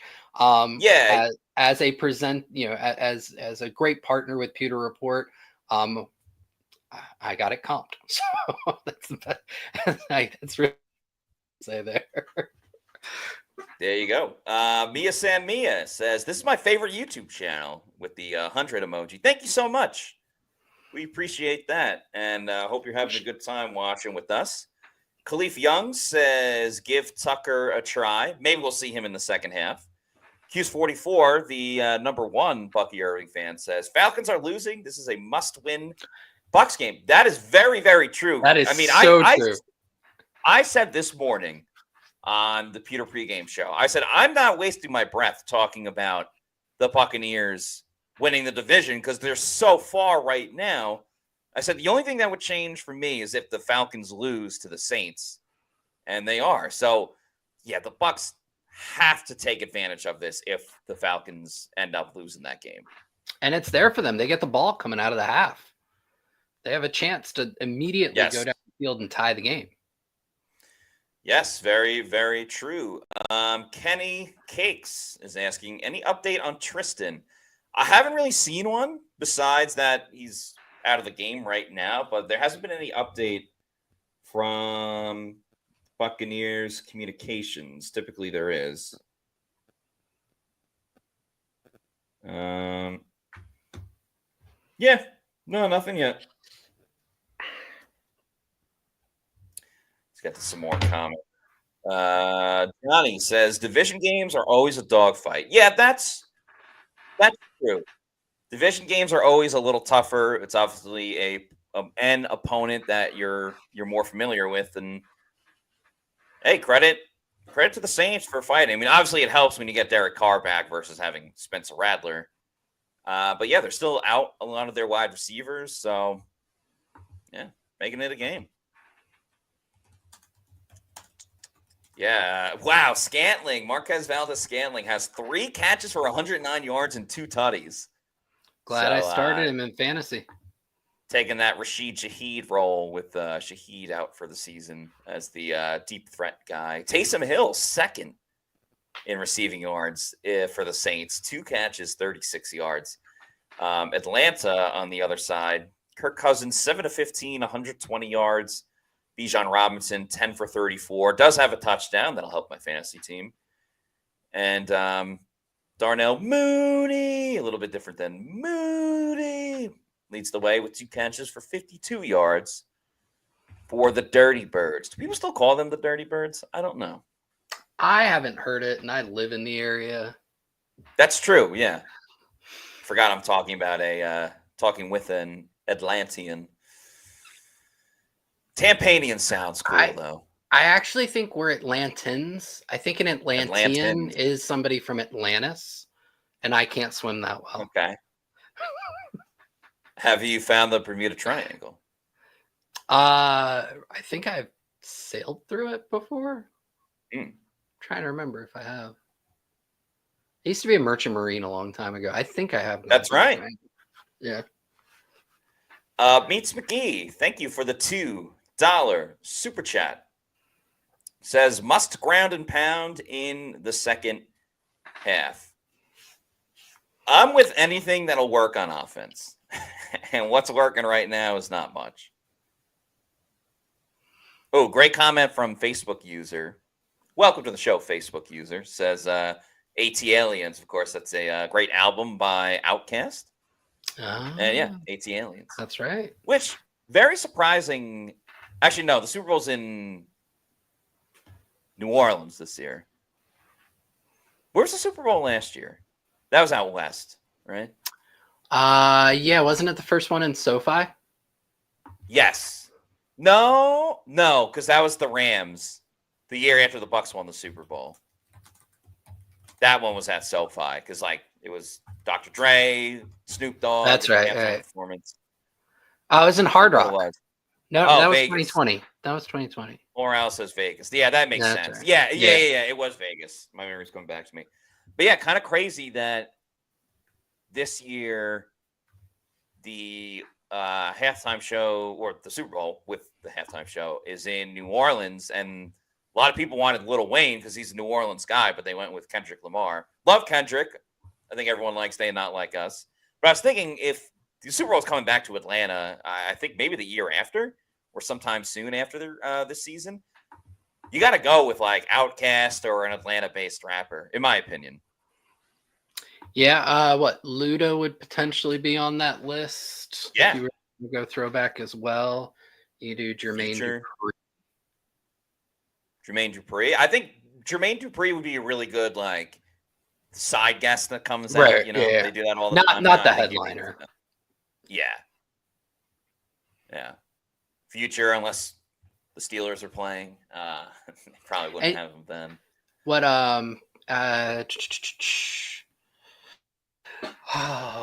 Usher? Usher just played last year, so that's right. Do it again.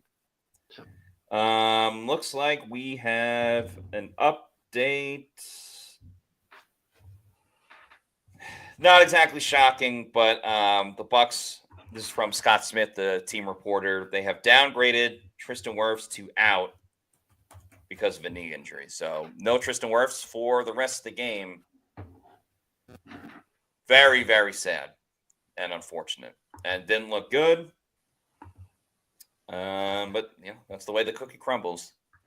Now the season's pretty much done. If Tristan Wirfs is out for a long time.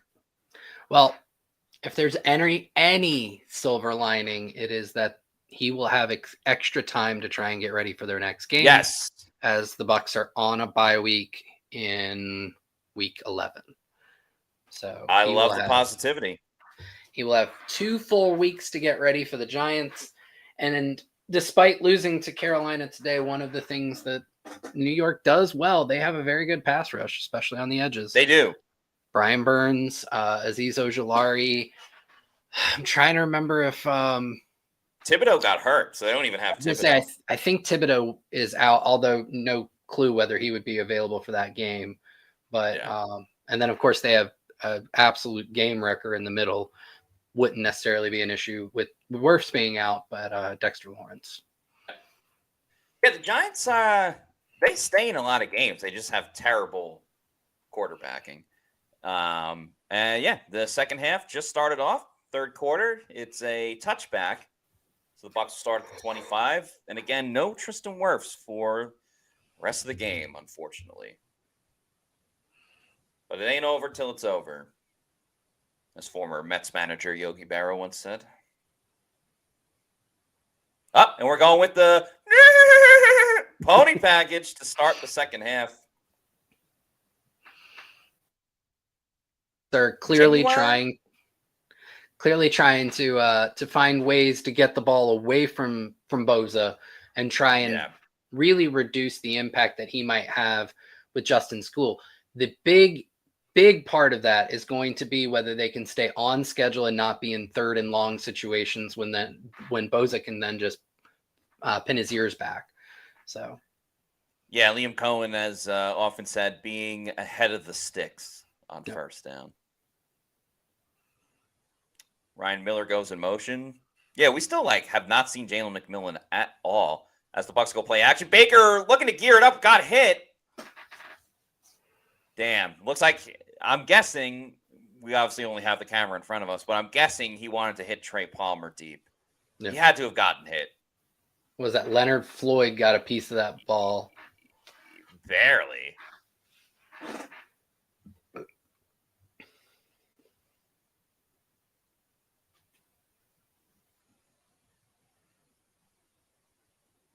Damn, 87 degrees. Whew. Still scorching hot. We're in November. 3rd and 4 for the Bucs. Can they keep? Wow. Baker scrambling, throws. Incomplete, but was that Ben Bredesen who just absolutely laid out Boza? Boza started to beat School, and I think it was Bredesen. It might have been Graham Barton who just absolutely decked Boza. Oh man, looking forward to seeing the replay.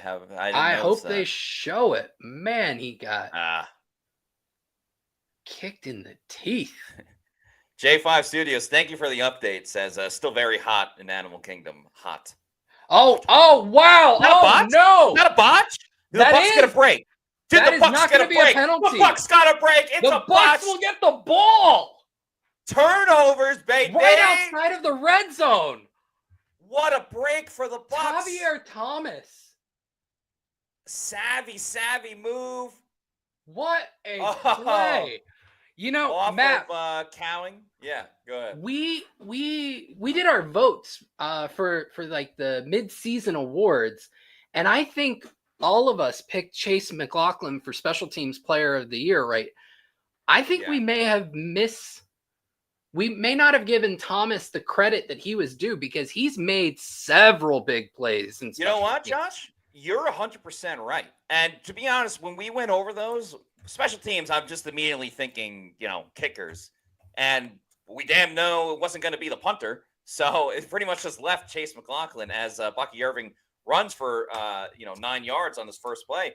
But yeah, you're spot on. Thomas has made some great plays. He blocked the kick in Atlanta. He's become essentially like what Matthew Slater was for the Patriots for all those years. But Thomas is doing some great stuff. Yeah, absolutely. So huge break. We talked about it earlier. We said turnovers were going to have to be a key for the Bucs because they are, the less talented team overall. This is huge for them. Oh yeah, they're going to run it again. Oh, Bucky got walloped. Ooh, yeah.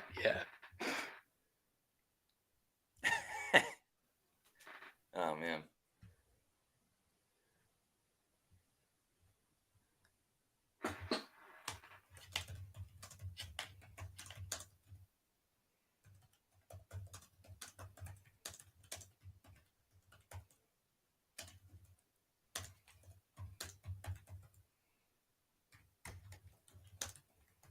All right, 3rd and 2. Can the Bucs tie it up? They run it again with Bucky. He gets the first down. All right, people want them to keep running the ball. That's what they're doing. I don't hate it. If it works, I'm fine with it. Baker Mayfield might not even throw for 100 yards, but the Bucs have a chance to tie it up. And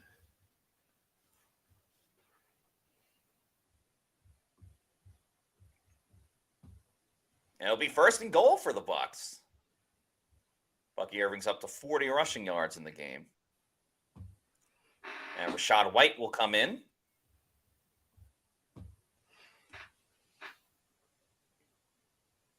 Payne Durham goes out in motion. They throw the screen to Rashad White, who makes a great move, and he's in the end zone. Down. Rashad White, my goodness. What a move. A turn of events. The Bucs are an extra point away from tying the game up. As Justin Bieber once said, never say never. The Bucs are still in it.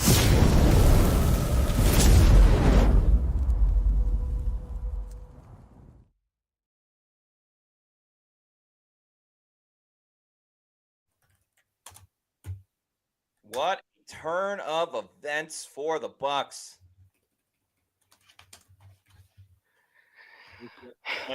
Lachlan is up, and it is good. Right down the Tied middle. ball game. For a moment. We are tied. Oh, my God. Can you imagine going into overtime? What? No. Don't you put that on me, Ricky Bobby. Don't put that evil on you. You mentioned Bieber with the never say never. I mean, technically he was kind of discovered out of Atlanta. Maybe there's another act for Mercedes-Benz. True. Yeah. I think people just think of him as Canadian. I mean, yeah. I get my peaches out in Georgia. Yeah. Also, never forget when Keyshawn Johnson, former Buccaneer great, screamed at him for driving his Lambo too fast in the neighborhood. I always thought that was very funny. Never heard that story. Yeah, it was all over like TMZ and stuff. It was when Justin Bieber was like, 16 or 17 or whatever. And yeah, people hated Justin Bieber for like doing dumb stuff like that and throwing eggs and whatever. But I don't know. I always felt like, all right, yeah, he's a 17-year-old with millions of dollars. Like, of course he's going to do dumb stuff as a kid. Right. Like, I would be doing the same dumb things.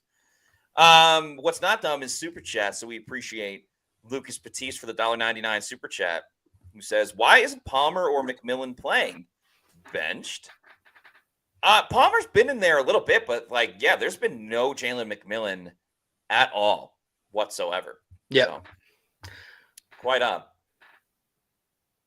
Could be a benching.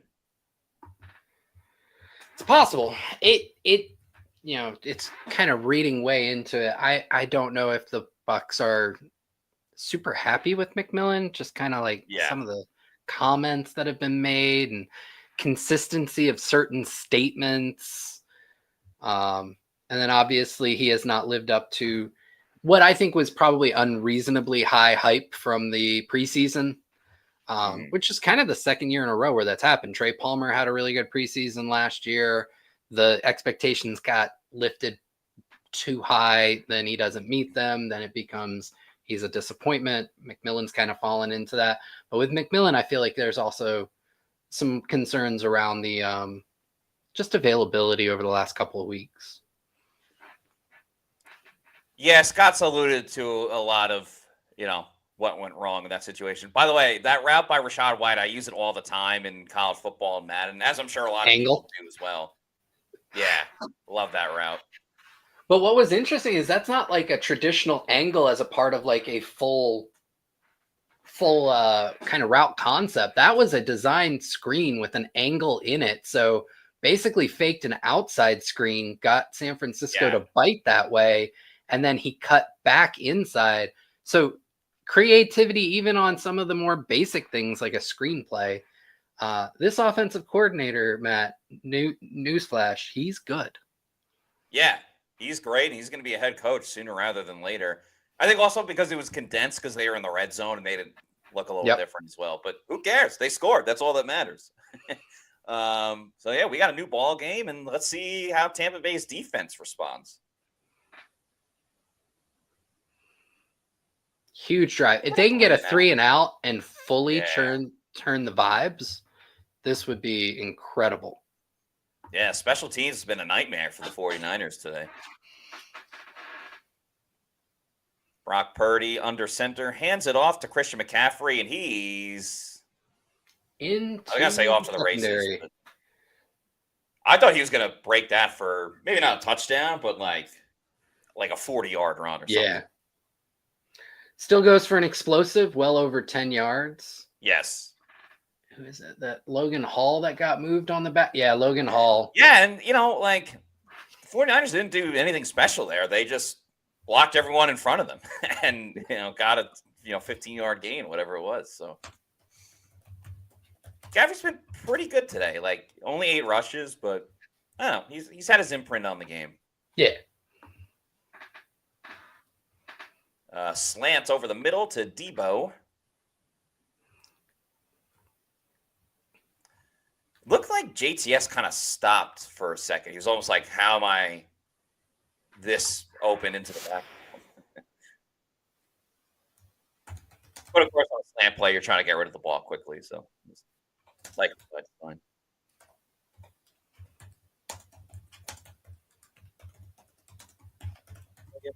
Enjoyed it. That's gonna be stuck in my head.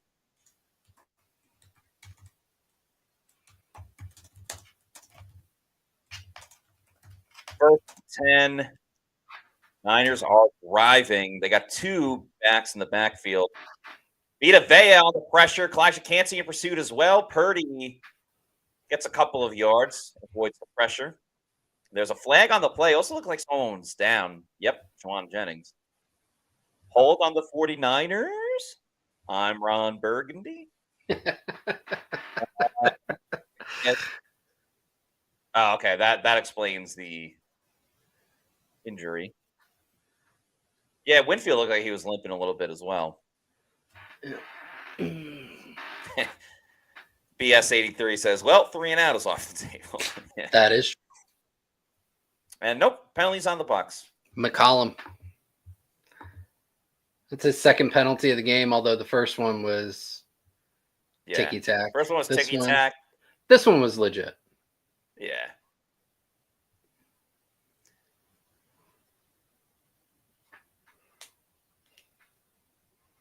So far, I'd say this is one of McCollum's worst games of the season just because of that penalty. And unfortunately, the ticky-tack one does go against him. Yeah, and even like the pass breakup he had didn't count because of another penalty, the Hayes penalty. As Kalijah Cansey, hello. Nice tackle in the backfield on McCaffrey. That's a TFL for Kalijah Cansey.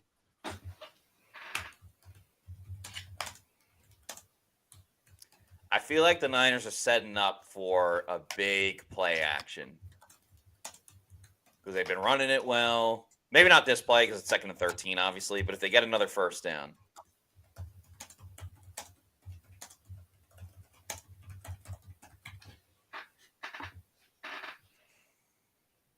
Purdy remains under center.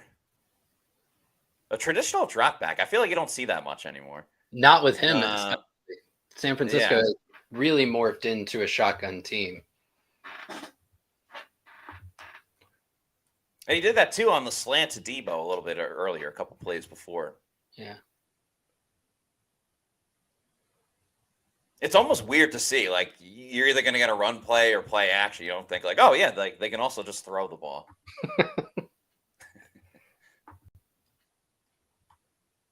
All right, 3rd and 5. Interesting spot on the field as well, considering the missed kick earlier by San Fran. Kittle goes in motion. Whitehead will be on him. The ball, that looked like it was tipped, but it's caught by Debo Samuel. Eventually tackled by Josh Hayes, but not quick enough.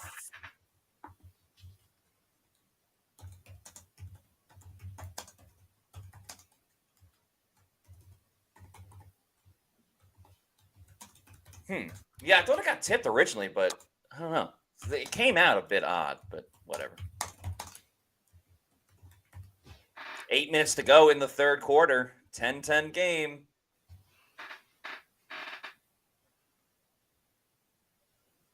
Purdy has 182 yards. They pitch it to the outside to McCaffrey. He finds a lane, takes a hit from Hayes, and gets tackled down. This is not the drive the Bucs defense really needed to have here after getting a huge, huge gift on that muffed punt return. Nicole Legistina says, I hope Brady picks our defense apart. Just embarrass us. We need it. Yeah, Tom Brady is calling the game today on Fox with Kevin Burkhardt.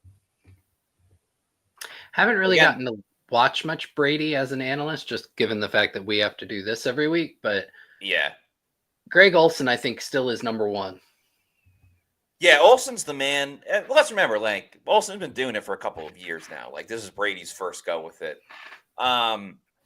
Everyone roasted him, not his own roast that he did on Netflix, but everybody after his first game, they didn't think he did too good of a job. I think he's improved a lot as it went on. I haven't been able to listen to him a lot either for everything you just said about, our schedule with the Bucs and everything like that. I do feel like a lot of games that he's had this year have been like complete blowouts. Like him and Burkhardt were on the call when the Lions beat the Cowboys like 100-3 or whatever it was. 3rd and 5, though. Let's see if the Bucs can get off the field. Purdy throws. It's caught by McCaffrey. And he gets it. Yeah, you have Anthony Nelson covering Christian McCaffrey. Not the ideal matchup. Yeah. Now the Bucs were able to get some pressure there from that blitz scheme and kind of that change up. Looked like Levante almost got home. JTS right behind him, just not fast enough. We do have a report from Jeremy Fowler of ESPN. Early Bucs left tackle Tristan Wirfs suffered an MCL sprain per a source, but the team has to do additional testing, including an MRI, to learn the full extent. And then, as we reported earlier, we're from the Bucs, Scott Smith of the Buccaneers, Wirfs has been ruled out for tonight. All right, so I guess better than torn ACL. Tom says genius with Anthony Nelson.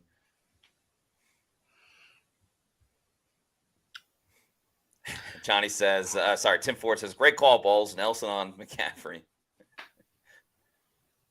2nd and goal for the Bucs. For the 49ers. Oh, there's JTS. A sack. Joe Tryon Shoy Inca. And that's what that we was talk big. about. That was big. The big play in the red zone. That was very big. Who did? Ooh, let's do it. Let's do So it. he Let's just- do it.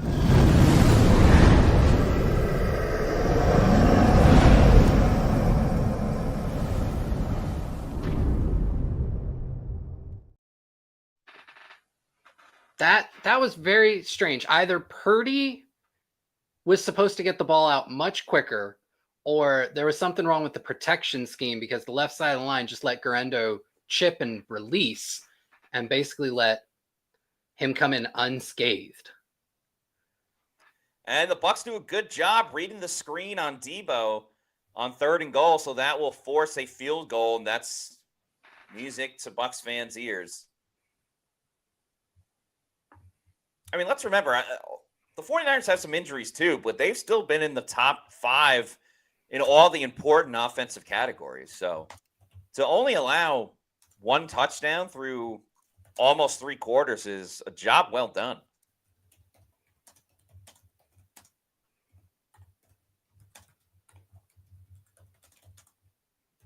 Oh, my God. Oh, the kick is good, but it almost missed. Almost missed. So the Niners regained the lead, but does kind of feel like a win for the Bucs there. What I will say, though, is we need to see something from the Bucs offense. Let's remember that touchdown, that was bailed out by the muff punt. So Bucs offense hasn't really shown the ability to drive down the whole field and get a score. Rux's review says, man, now can the Bucs do a long drive? I hope so. Miguel R. says, by the hair of his chinny chin, talking about that kick from Jake Moody. Bucs have a chance. It's really all you can ask for. I mean, they had a chance last week as well, but right, have a chance.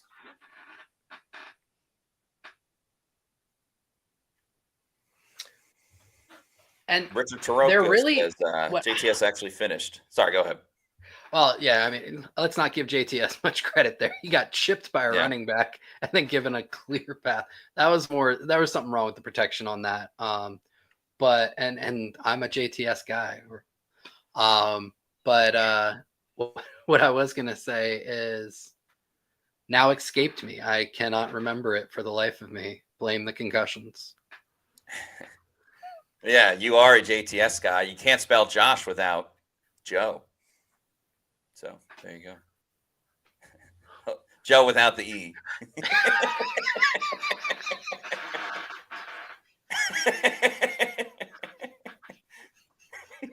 I was legit trying to figure that one out. I was like, there's something I'm missing here. I was literally spelling my own name in my head to go, have I been not using the E all along? I'm sure there's someone out there named Joe without the E. Yeah, that's true. Somewhere along the way. Yeah. I feel like actually I've seen women who go by Joe. Yeah, that makes sense. Yeah, for Mhm. sure. Yep. It's like Jesse without the I, and they just go Jesse. See that from time to time. Yep. Yeah, as Bucs fan says, Mary Joe. There you go. 4:21. So close. In the third quarter, Bucs down 13-10.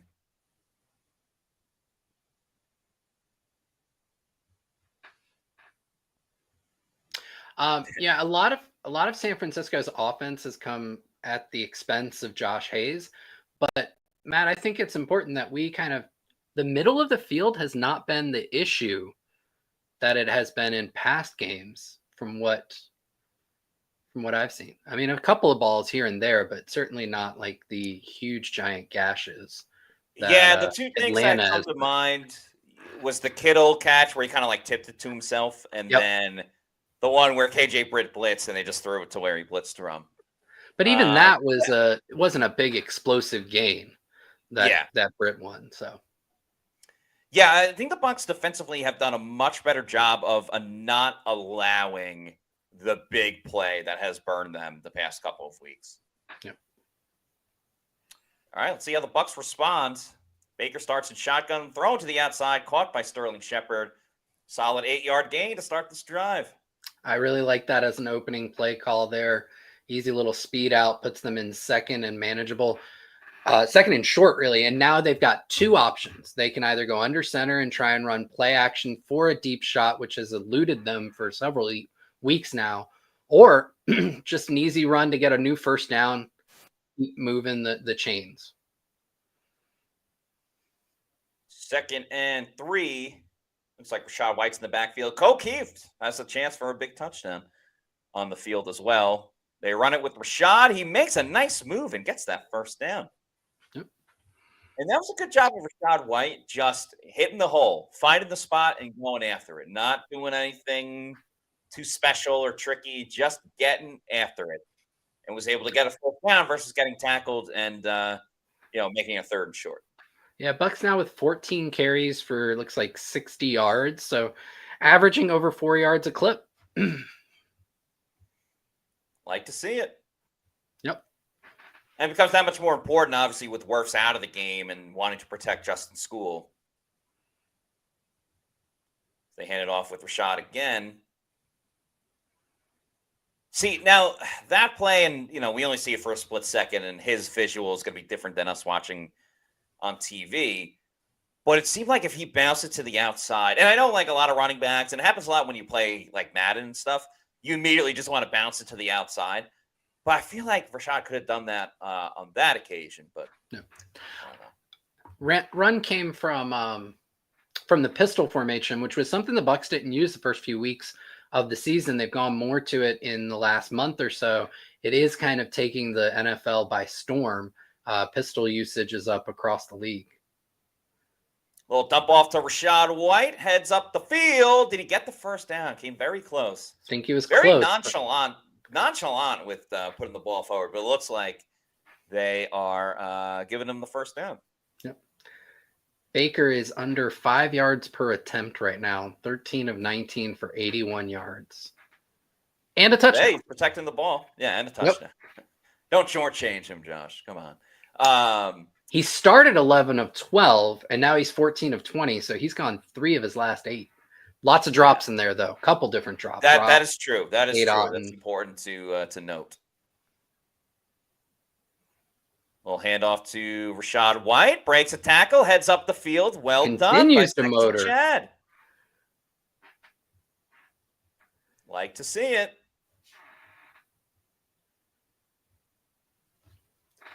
Motoring. Ooh. What band does that song? Hold on.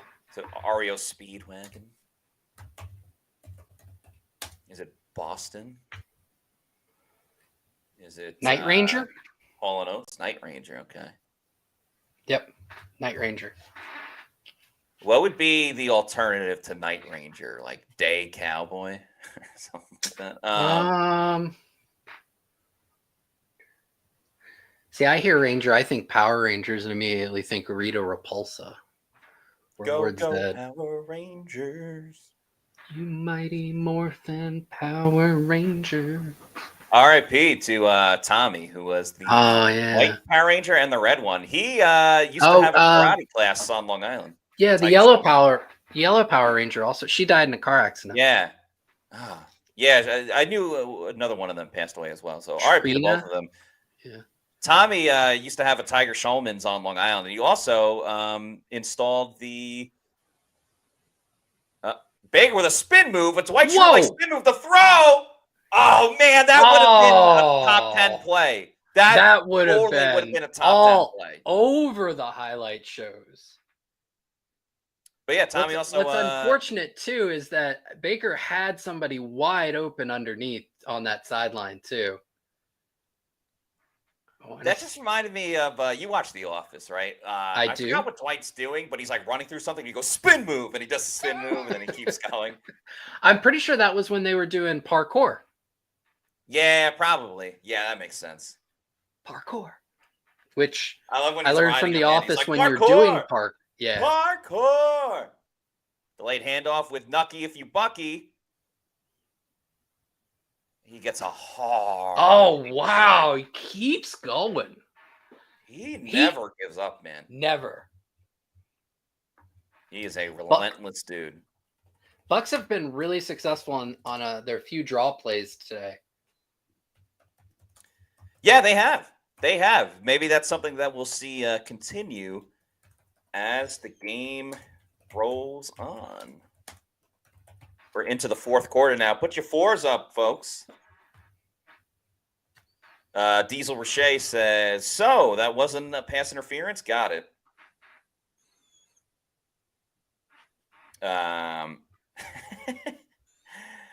Tom says, I'm ready for AI refs. I like that one. Tony Bo says, I agree throwing that deep ball. One of the few shots the Bucs really took. Yeah, I mean, I'm not saying like it was a terrible decision by Baker and the safety closed at the end there. Just unfortunately that it didn't pay off because there was a significant gain to be had underneath. So not faulting him for the decision, just pointing out. Jeff the Champ says blatant pass interference, and Hot Coldman says a really underthrown ball. Just a reminder for everybody, we will have a Pewter post-game show as well once this game is done. You can find that on pewterreport.com. The Pewter Report does not have an app at the moment, and we don't because you essentially have an app of Pewter Report and all of your favorite Bucs content and other sports over on the Autograph app. You could sign up, download it, and sign up using the promo code Pewter. It's Pewter. It's absolutely free. It was co-founded by the guy calling the game right now, Tom Brady. An Autograph. It's what you already do as a fan. It's reading blogs, listening to podcasts, watching breakdowns, all in one place, earning you rewards for every act of fandom that you do. Tom Brady founded this on the belief that devotion should be rewarded and the future of fandom belongs to the fans. So you can read Pewter Report news, you can watch Pewter Report videos and podcasts and get rewarded all in one free app over on the Autograph app with that promo code Pewter. Like I said before, it has other sports as well. NBA, WNBA, Major League Baseball, and fantasy football as well, and NCAA sports. Use that promo code Pewter. It's good for Androids and iPhones as well. So pretty much if you have a phone, likely you are good to go with the Autograph app. And sign up using the promo code Pewter. All right. We are in the fourth quarter, ladies and gentlemen. A big-time 3rd and 2 coming up for the Bucs. They got to keep this drive rolling.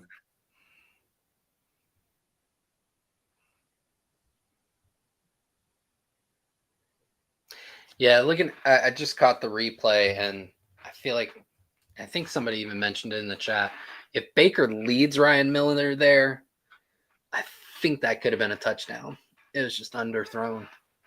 Oh, Rachaad White gets the first down and more. He does his own Dwight Schrute spin move and gets to the 11-yard line. Yeah, I think that was Bucky, but did I say Rachaad White? I meant Bucky. I'm so sorry. Let's delete the tape. Yeah. Bucs running backs carrying the team, carrying the offense, Yes. I should say, carrying the offense. Lucky if you Bucky. Love Nicola Legistina saying, Saquon, who? I don't know. That Saquon spin, jump, hurdle. Yes. That's one of the greatest highlights of all time. Of all As time. they pitch it with Bucky. Bucky finds a lane and He found it. He found it. Touchdown, Tampa Bay. Touchdown, Bucky Irving. The Bucs take the lead. They are up 16-13 at the beginning of the fourth quarter. Let's play that video.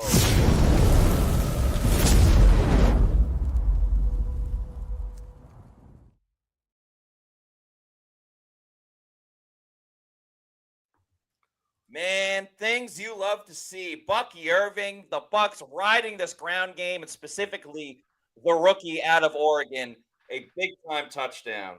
Yeah. I mean, we were all talking about it weeks 1 through 4, how dominant this run game was, and it just continues from there.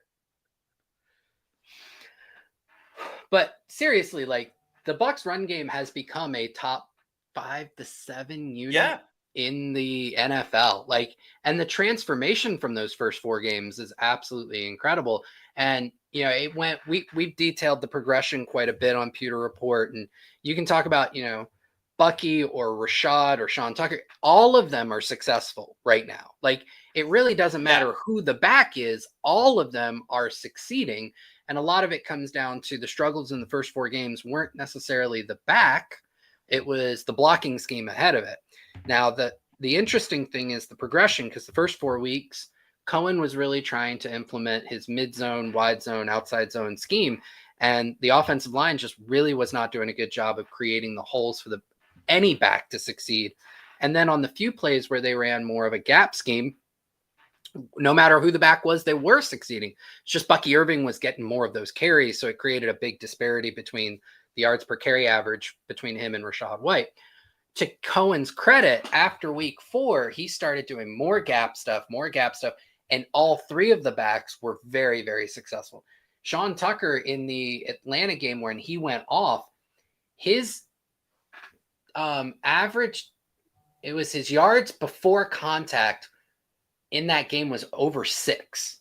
He was getting 6 yards downfield before anybody touched him on average in that game, which I don't want to take anything away from Tucker. He had some amazing runs in and of himself, but again, to illustrate the blocking.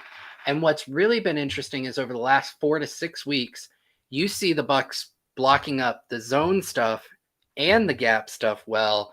All of it's hitting. They're just dominant up front. It's phenomenal. Yeah, they've really been able to do, I don't want to say anything that they've been able to want to run in the running game, but it's been great seeing all the contributions from everybody. Bucky Irving just scoring the touchdown. Rachaad White also scoring, albeit in the passing game, playing his part. And yeah, they haven't gone to Sean Tucker, but you know what? You have that in your back pocket if something happens to these other running backs. And, if they need to go to him at some point, the capabilities of Sean Tucker, because he's the only running back in this room that has won an NFC Offensive Player of the Week. So 14-18 to go in the fourth quarter. The Bucs have taken the lead They are up on this one after Bucky Irving just scored a touchdown. Joining us now, he is the host of The Drive Monday through Fridays. He also has the Overtime Show coming up right after the Bucs game. You can find it on 95.3 FM, 6:20 a.m. On YouTube as well, over at WDAE. It's our main man, T. Kraz. Tom, thank you so much for joining us this afternoon. Your initial reactions to the Bucs taking the lead. Guys, great to be with you as always. And I'm surprised, I got to be honest. Niners coming off a bye week, rested. Christian McCaffrey making his debut. Not limited, really. He's out there, and he's playing the full complement of snaps, and he looks pretty good in doing so. I think this game turned with that muffed punt because Bucs first possession, they go 3 and out. They punt it away, and some mix-up. A guy gets blocked into. Ball's loose. Bucs recover. Beautifully designed middle screen to Rachaad White, and the Buccaneers were able to tie that game. I think that's where this game has turned. If the Bucs find a way to come out and win this game, we're going to be talking about that play, I think, a lot as George Kittle's running right through the Bucs defense. What is going on? Oh, my goodness. Oh, for Pete's sake. Oh, he's going through everyone. Yeah, that was like a bowling ball just knocking over a number of pins. It does feel like a little bit, T. Kraz, that whoever has the ball last may end up winning this game. But, yeah, the muff punt was huge because up until that last drive by the Bucs scoring a touchdown, unfortunately, the offense really hadn't been able to do much, but they catch that break and they're able to get it going. Your thoughts on the overall offense, what they've been able to do today? I think the only way, and I was talking about this the entire week, the only way for the Buccaneers to win this game was to lean on their O-line, which has played well, and run the ball on a really hot day. They've been able to do exactly that. So this O-line, without Tristan Wirfs, now this is just a huge story now. Wirfs goes out of this game in the first half. Justin Skule comes in, and he's actually done a pretty good job at left tackle against Nick Bosa, who has zero quarterback hurry so far in this game against either Wirfs or Skule. I think the hip is probably bothering him a little bit. I think the hot weather is also affecting San Francisco to an extent. But I think this Bucs O-line is really paving the way. Their ability to run the ball has been big, and they need to do that if they're going to finish this one off. Lean on them, let them establish it, wear them down, and maybe they'll, if they can do that, maybe they'll surprise everybody and win this game. Yeah, T-Kraz, I love the point you made there about the offensive line and specifically calling out Justin Skule. But, it's interesting. You go back to that Detroit game, right, where Skule was up against Aiden Hutchinson, and Hutchinson had a day, and Liam Cohen took some blame for some of those sacks, saying, I didn't give Skule enough help. And you see some of these reps here where Kate Otton's getting a chip, and then Skule's blocking him, and then Bosa gets their offensive lineman coming across the formation. I think on one of them, somehow Luke Gedicke, or it might have been Cody Malk, and then on a second one where Ben Bredesen gets him late just from in his ear hole. What are your thoughts on how well Cohen's been able to kind of scheme around that and ensure that Skule has the help he needs? Well, it's just great coaching on his part because he understands that Justin Skule against Nick Bosa is not a fair matchup one-on-one. So the tight ends are helping out, the running backs are helping him out, and that's been absolutely big for the Buccaneers in terms of keeping Nick Bosa out of their backfield. And now they're putting themselves in position, guys, if their defense can make one or two plays here and the O-line continues to wear down this Niners defense, this is going to be a real close game. We have plenty of time left. I know Jake Moody's lining up for a 50-yard field goal. I don't know where your TV is at in terms of mine, and he missed it. Yeah, he missed it. Did Okay, he you're really? a couple of seconds ahead, but that is fine. Thank you for the news. Yeah, he shanked it wide left. Just missed a little bit. Moody's been off as well. That's his second missed field goal. Even the field goal that he made to give the Niners a 13-10 lead at the time, that one barely inched in. So the Bucs catch another break. Last one for me, T-Kraz. Hasn't been perfect by the defense today, but they've only allowed one touchdown. You got to be happy with at least that outcome for the Buccaneers. I am, but at times the tackling has not been good between Zion McCollum, Antoine Winfield Jr. on the touchdown to Ricky Pearsall. The tackling's got to improve, but I think they're they're using their bend but don't break philosophy at this point, and it has worked. And now 2 missed field goals. I'm telling you, Niners lose this game, they're going to point to their special teams. That's going to be the reason why. 2 missed field goals, the muff punt, that's looming large right now. Yeah, absolutely. And I'll just kind of my last one for you, T-Crest. Your thoughts on the Bucs pass rush? Last few games, Todd Bowles has gone away from his worst demons, if you will. Really pulled back the blitzing, and he's tried to win with 4. Today, it looks like the blitz rate has been much, much higher, and it's affected Purdy to a certain extent and helped stop a few drives. Your thoughts on just their overall ability to affect the passer? No, I think Todd is probably thinking to himself during the week, you know what, to heck with this. I need to go back to doing what I know I can do, which is blitz early, often. They're blitzing at a top 3 rate in the NFL, so they wanted to make sure that they were going to get after Brock Purdy, make him very uncomfortable. That sack by Joe Tryon-Shoyinka was enormous. Yes. In knocking the Niners backwards when it looked like they were about to punch it into the end zone. So a very big play there. And I like the push I'm seeing from Kalijah Kancey and Vita Vea, much like we saw in the Monday night game against Kansas City. So I see some signs there. Yeah, it seems like the two of them specifically are getting into rhythm playing together. But T-Crass, thank you so much for joining us this afternoon. Everybody, make sure you check out the Overtime Show, which is coming up on 95.3 FM on WDAE at 6:20 a.m. as well. T-Crass, thank you so much. Thank you, boys. Continue to kill it. Appreciate that. All right, we are in the nitty-gritty of this game, and thanks to Tom Krasnicki for joining us. Man, if the Bucs are able to win this game, Josh, I just want to congratulate you for picking the Bucs to win this weekend. Just well done by you. That was not me. Oh, it wasn't? It was not. You know who picked the Bucs to win this weekend? It was my good friend and an excellent handicapper, Matt Matera, Matty Diamonds. That's right. It was me. No, I just wanted to do again, sticking with The Office. When Michael calls people, he's like, "Hey, I just wanted to wish you a happy birthday," and they're like, "It's not my birthday." He's like, "Oh, I thought we had the same birthday." Like, happy birthday, Michael. You know, I last week I took him to beat Kansas City, and that almost came to fruition. You inspired me to take the Bucs this week. Oh, thanks. I appreciate that. And I hope you get to flaunt this. Oh yeah. I will be peacocking. No, I won't. Yeah. I will. We talk all the time. You know, we try to objectively cover this team, and objectively it's more fun to cover this team when they're winning. Yeah, no doubt about it. I feel like this week it seems like there's a trend on social media. The NFL.com analyst Adam Rank, he's the guy that always like goes against the grain and picks way out there. It'll like I'm sure he took the Broncos this week over the Chiefs, and probably everyone else took the Chiefs.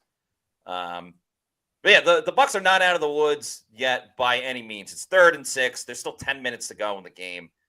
The offense has had one good drive today, maybe 2 if you want to count the field goal earlier. Let's see if they can stay on the field. Baker throwing down the field, way too high for Sterling Shepard. That was not even close. Yeah, that's a tough one for Baker, who's still with 10:30 to go in the 4th quarter is at 97 passing yards. So again, just a weird game.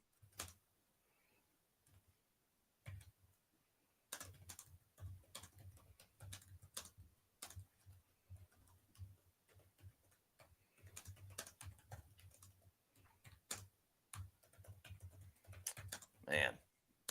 Yeah, it seems like a wasted opportunity for the Bucs there. And Niners are going to have a return. Uh-oh. Move. Oh, God. Good. What did we say we were going to say for Cowing? He had a good move down the middle of the field. Yeah, tough one.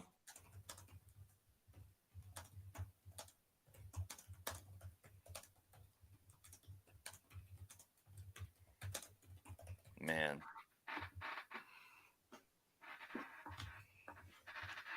All right, let's take a quick look around the league, shall we? the Commanders are leading over the Pittsburgh Steelers 24-21. Interesting game. Jaden Daniels, 11 of 22, 148 yards, no touchdowns. The touchdowns have been scored by Austin Eckler, has 2, and former Buccaneer and Hard Knocks great Jeremy McNichols has a touchdown as well. 3 rushing attempts for 1 yard, but he does have to score. Let's see. Denver is up by a point over Kansas City, 14-13, with 12:21 to go in the fourth. It's pretty big. Jacksonville is up 7-6 on the Minnesota Vikings with 14:34 to go in the fourth. All these games are in the fourth now. Saints holding on 20-17 against the Falcons. Again, that would be gigantic for the Bucs. Especially if Bucs hold on to win. Yes. Bills up 20-13 over Indy. So 1 possession game. And the Bears down 13-3 against the New England Patriots. That's got to be a rough game to watch. Coming up at 4 o'clock, 4:05, it's Chargers Titans. That game's in LA. 4:25, you have Eagles Cowboys, a fun rivalry game, but the air's kind of taken out with the Cowboys being terrible and Dak Prescott going on injured reserve. And then the game everybody will be watching, the New York Football Jets, coming off of their 3rd win of the season on Thursday Night Football, take on the Arizona Cardinals. And, of course, the Sunday night game is Lions-Texans, with Monday night being Dolphins-Rams. So still some good football to be watched in the afternoon. Hopefully it'll be a bit more relaxing with the fact that the Bucs won.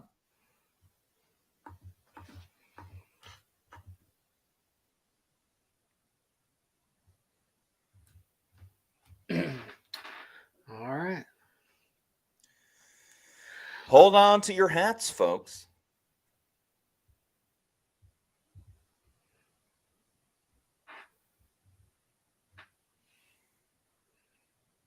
Interesting. Bucs have Yaya and Chris Braswell on the field at outside linebacker. And right on cue, Yaya Diaby makes the tackle on Christian McCaffrey. There you go.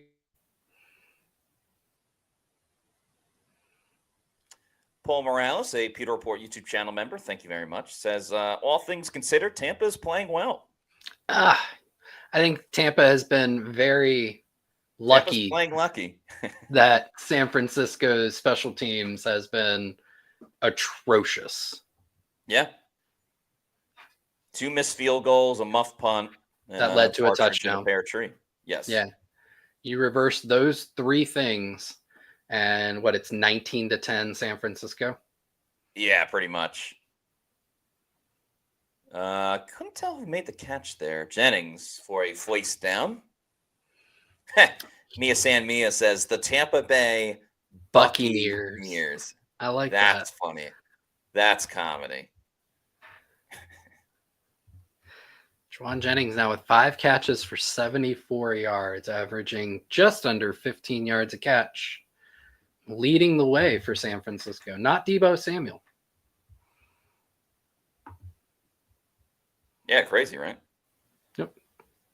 Deebo's 4 catches have only gone for 30 yards. Yeah, I mean, oh boy, Christian McCaffrey with the catch. He beats Levante David. Eventually, David makes the tackle. McCaffrey had to avoid, I believe that was Antoine Winfield Jr. Yeah, it's tough to have answers for Christian McCaffrey. Also, with both teams having red as their primary color, very difficult to tell in the stands who people are rooting for. That's just a side note that doesn't have a factor, but yeah. Will Golson getting the hit on the QB?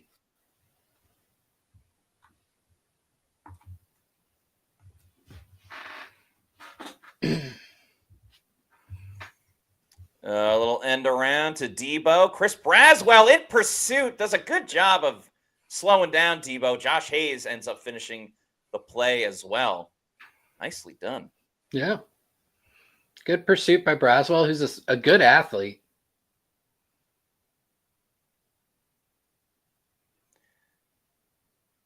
Yeah, not much you could do there the way the defense is set up. Winfield, there's no way he would have got over there on time.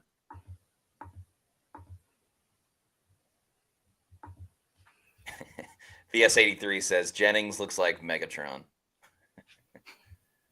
All right, McCaffrey in motion. Slightly, just goes from the left side to the right side. Purdy. Oh, Vito almost got him. Yeah, so did Levante. Yeah. Incomplete. And you flag. Oh, don't you dare. Sorry, not to cut you off, but no, go right ahead.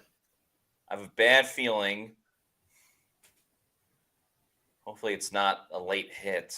Maybe he was still in the pocket. Don't tell me they're going to get Cancy. And of course, the camera cut too late. Yeah, I think they called late hit on Cancy. Yeah. That's a tough one. Because it would have been egregious to call it on Nelson.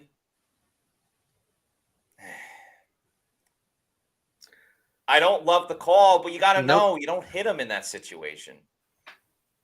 Yeah. And what I was going to say before the flag came out and everything is that's 2 out of the last 3 plays where you just see Levante David's diminished mobility impacting the game. You know, couldn't keep up with McCaffrey on the wheel route, and then couldn't run down Purdy as he scrambled out of the pocket. And that, even last year, I think Levante's in much better position on both of those plays. Yeah, Levante for sure slowed down.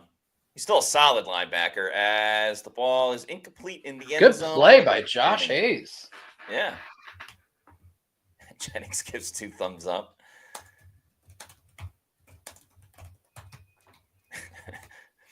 Nicola Legistina says, Bull shaking his head is his form of yelling. Such a baby. Stan Glassman says, Cancy hit was stupid. It was the right call. I do think it was the right call. You got to know the situation. The Nelson hit was fine. Purdy has time. He's moving in and out. Vita Vea is chasing him. He throws down the field. Oh, my God. Did that really just happen? George Kittle. Yeah, it did. That just wow. Honestly, respect. That was an incredible play.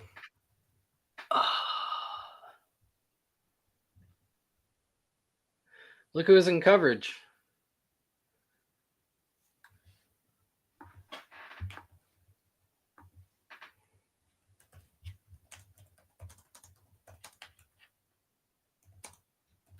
Man.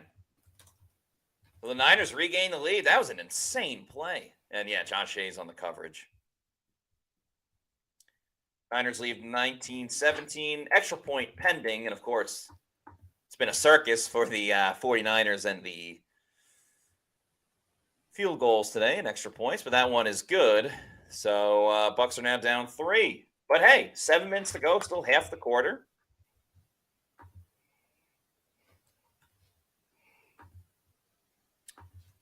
It was always going to be on the Bucs offense.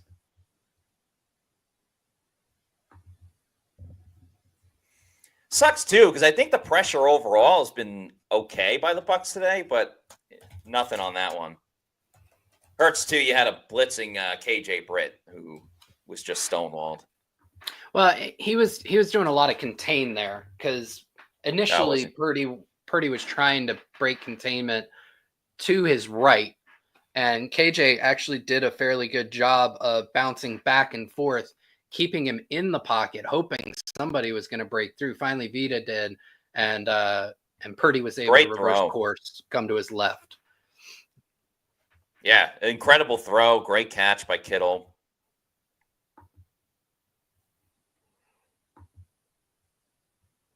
Marshy Man says, remember, we gave Kirk Cousins a career.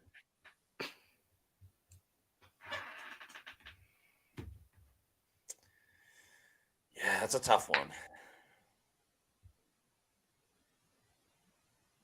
BS83 says OPI. I didn't know. I would have to look at a replay.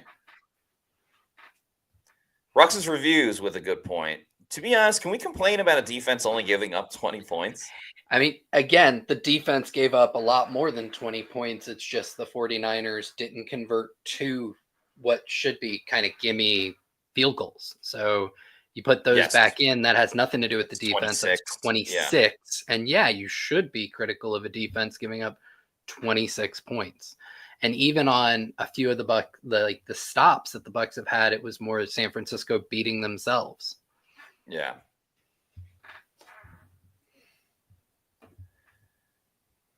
Yeah, I mean, again, looking around the league, like Washington has 27. Buffalo has 23. Nobody at this point would have the 26 that the Bucs should have allowed, with the exception of Washington scoring 27, which is kind of crazy because they did that against the Steelers, who have a really good defense. Who knows what happened in the game? There could have been turnovers and things of that nature, but yeah, crazy.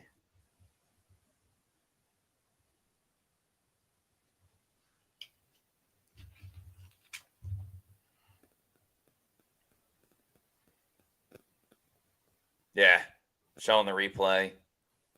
Yeah, it's tough to ask Hayes to cover for that long. Jeez. I like the aerial view, though. That was cool. We don't really see that too much.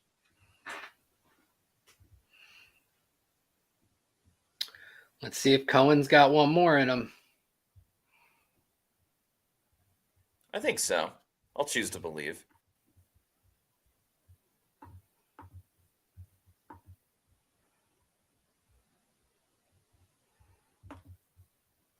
We got a $2 super chat from our pal Bucks Basement. Thank you very much. Who says Bulls defense failing when it can't. Not shocked. Yeah, it does feel like a lot of times this year, in the moment where you need a stop, they don't get the stop. Yep. And I even go back to the home game against Atlanta where Kirk Cousins scrambled on 3rd and long and let them keep the ball for so much longer. They're going to run it with Rashad White on 1st down. Gets about a yard or two. Not exactly staying ahead of the sticks. Bucs cannot afford to go 3 and out on this drive. There's just not a ton of time left, and the Bucs have not really been able to stop the 49ers much. I don't think they forced a punt besides the opening drive of the game. Is that correct? Maybe one other time. I think it's 2. But that is information we can actually check. Oh, boy. Ball was snapped. Baker didn't see it coming. That was odd. Nope. Wisnowski only has 1 punt. You were right, Matt. Damn.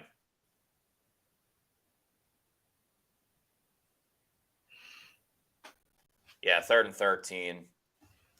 Not great, Bob. No, it's not.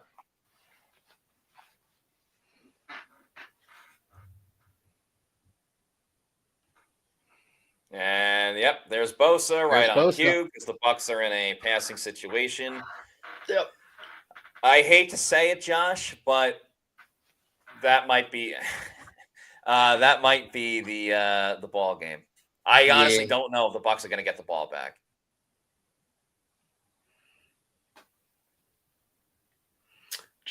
And School looks like he was 1-on-1 on that. Yeah. Not ideal. Can't put him in that situation. Yeah, I mean, you're absolutely right, Matt. But I mean, sometimes the defense can just force that. They can force your protection to isolate a guy.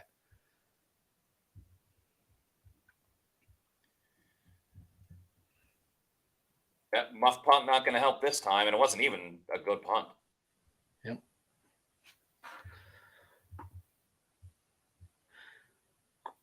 Well, 44 we'll always yards. have that 17-13 moment.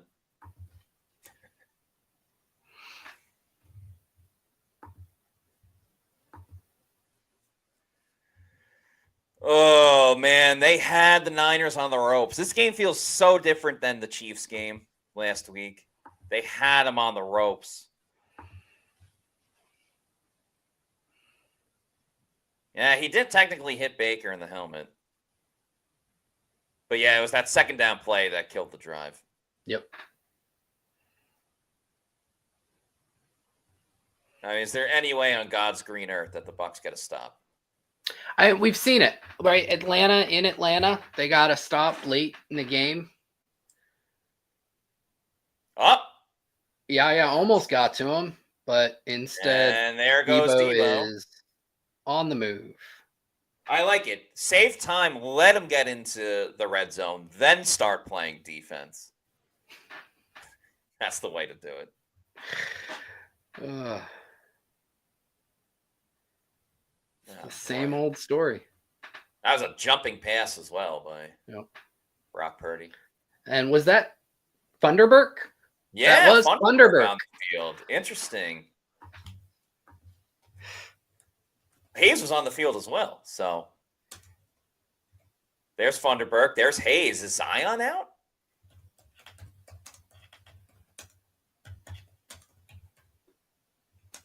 Yeah, I don't see Zion.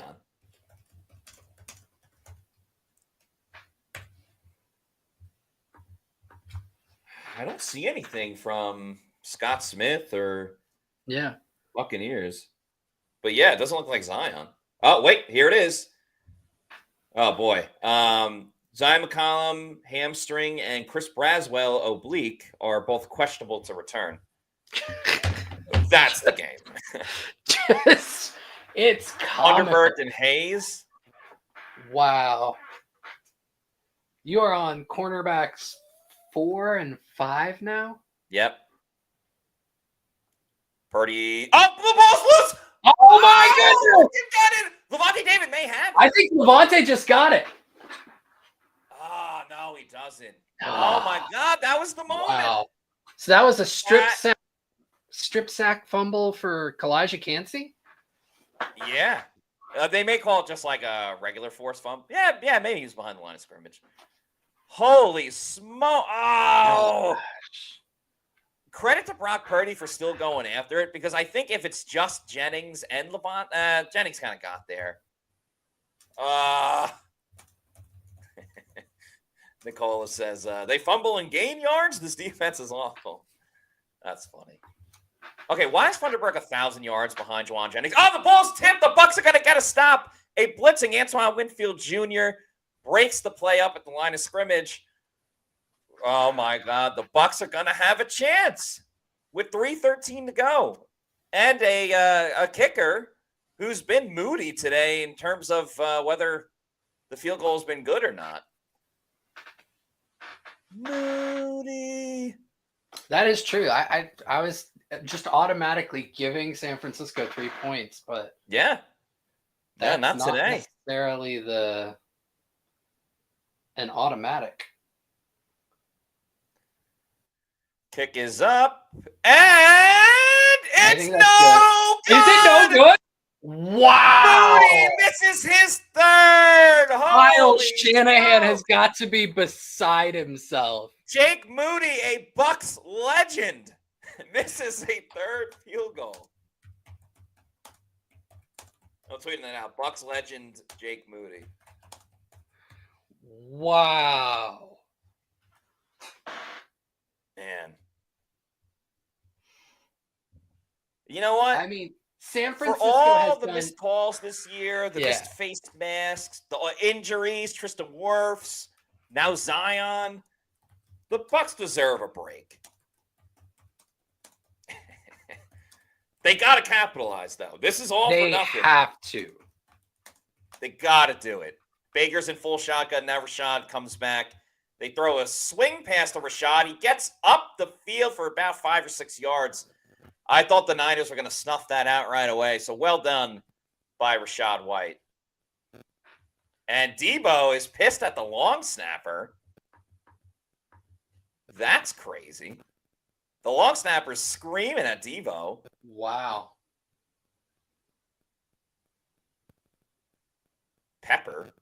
He also hits Moody. I'm very curious what was it a bad hold? I don't know. Whoa. Oh, no. What the hell? No. Oh, my God. What are they doing? An incomplete pass. That wasn't a fumble to Irving. He fumbled. He picked it up. He throws it. It was a forward pass. I think Baker... He was trying to give it to Rashad. I think Baker spun the wrong way at first. Oh, my God.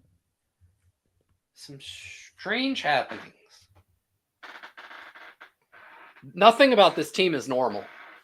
Yeah. And true words have never been spoken. Hey, since we're at commercial break, let's hear a message from our friends over at Walk-On. Game day at Walk-Ons is just different. And it starts with the way our teammates prep each dish from our scratch menu. No shortcuts. We are hand cutting every single mozzarella log straight from the block.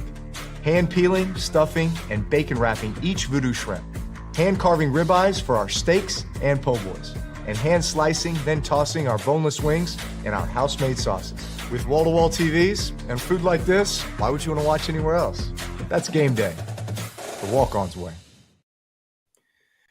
That's right. Shout out to our friends at Walk-Ons. There are 3 in the Tampa Bay area, 1 in Lakeland, 1 over in Wesley Chapel by Scott, and 1 in Midtown, close to Raymond James Stadium, over by me.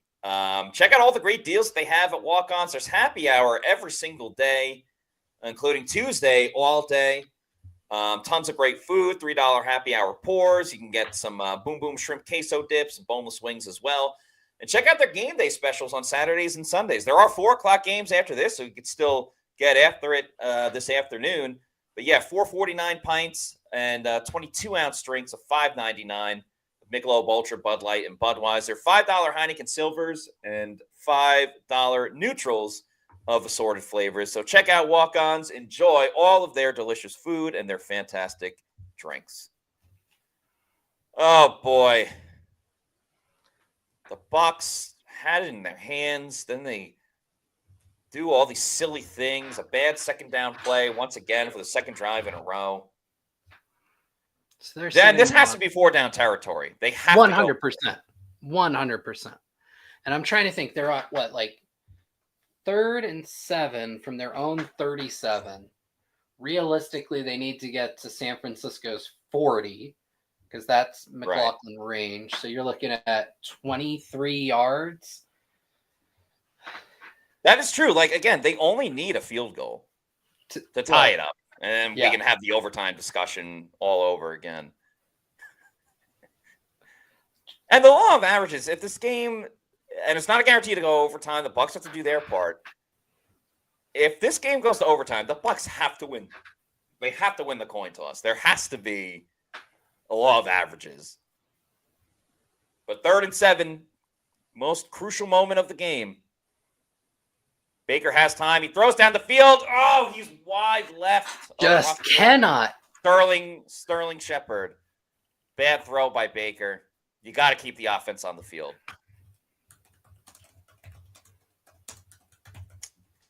Yeah, just wide. I mean, who knows? Maybe, I don't know. Only Baker and Sterling Shepard know the answer. Oh, boy. Hurry up. 15 seconds on the play clock. Not a lot of time. I don't think they're going to motion. Yeah, okay. 49ers send a blitz. Baker has no room. He's scrambling. You got to get rid of it. Oh, my God. Rashad White catches it. Why? Baker Mayfield with one hand. What? Avoids the sack. Rashad White. Holy smokes. He stiffed arm Bosa. Kept him at length. Somehow got the pass off. The Bucs are driving on 4th down. Oh, Baker down the field now. The ball's up in the air. There is a flag on the field. Levante David is clapping like it's on the 49ers. Wow. Oh, my goodness. Bosa just had him. Prior to this, Matt, I had tweeted out, Bucs do something normal challenge, difficulty setting set to 1,000. And they did not disappoint on those last couple of plays. What?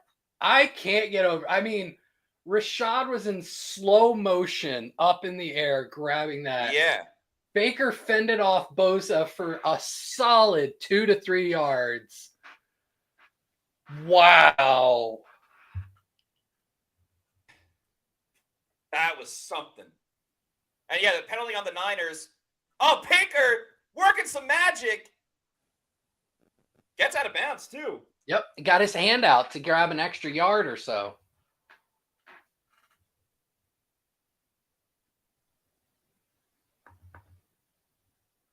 Wow. This game. Wow. That's all I can say right now. I feel like Owen Wilson. Just wow. All right, 2nd and 7 for the Bucs. A minute 20 to go. Again, they just need a field goal to tie it up thanks to Jake Moody, but I don't know. I don't want to play for overtime. Yeah. And that pass is short. Gosh.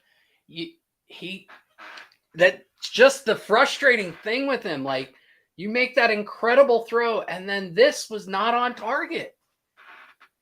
Yeah.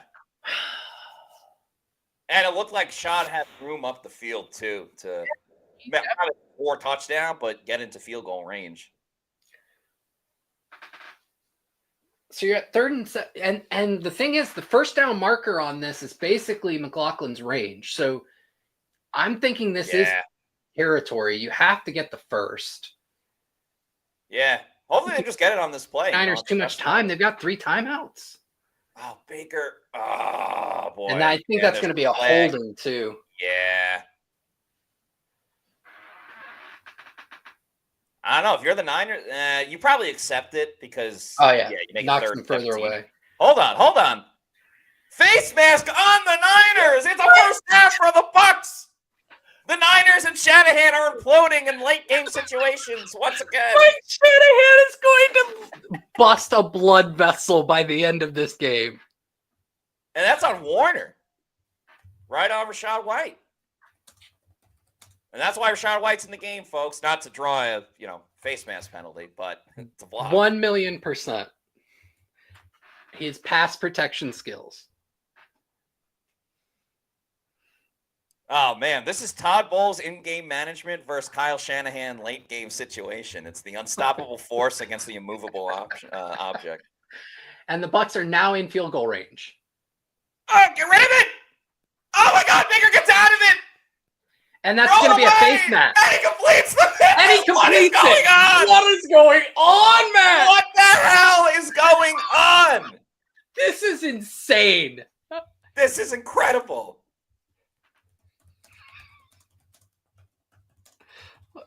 This game is drunk. Yeah. This game is having a John Belushi Saturday night.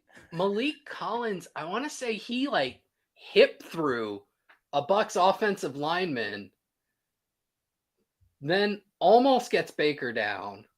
And a personal foul. That's 15 yards. Oh, on top of the yardage that they got on the improbable completion.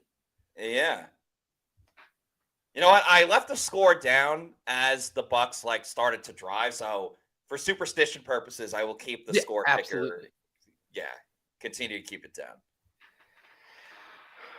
Oh my God. The Bucs gonna have a chance to win.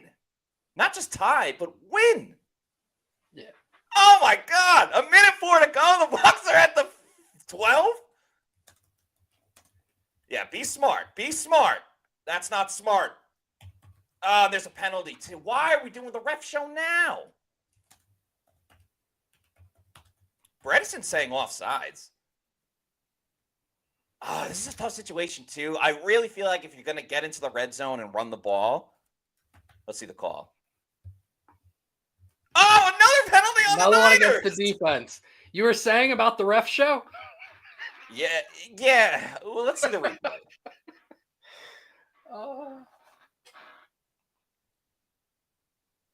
Yeah, I mean, they just keep punching the Bucs in the face. Literally. And, stop hitting them in the face mask. I don't know. I feel like you got to put Bucky in the game here. I don't know. Shad has made 2 incredible catches. No, you're right. But, I don't know. At this point, they should at least run the ball once. Go 21 personnel. I'm fine with that. Yeah. All right, Rachaad White down to the 4. And does Shanahan start using timeouts? I think he has to. I think, yeah, you got to. Yep, he just did. He just used his first. All right. 53 seconds to go. It'll be 2nd and goal for the Bucs. Brock Purdy. Brady's used to these late game situations. He's had a good amount of them in Tampa as well. Yep. Yeah, I agree with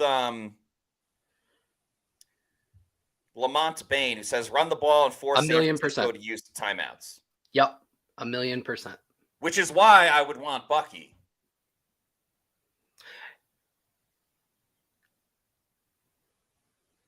Again, I think with 21, it forces San Francisco to cover both sides of the field for the runs. Yes. It just introduces a ton of variability. Shepard goes in motion. They're going to hand it off to Rachaad White, who goes nowhere. Yeah. Looks like Barton just got pushed backwards. Yeah.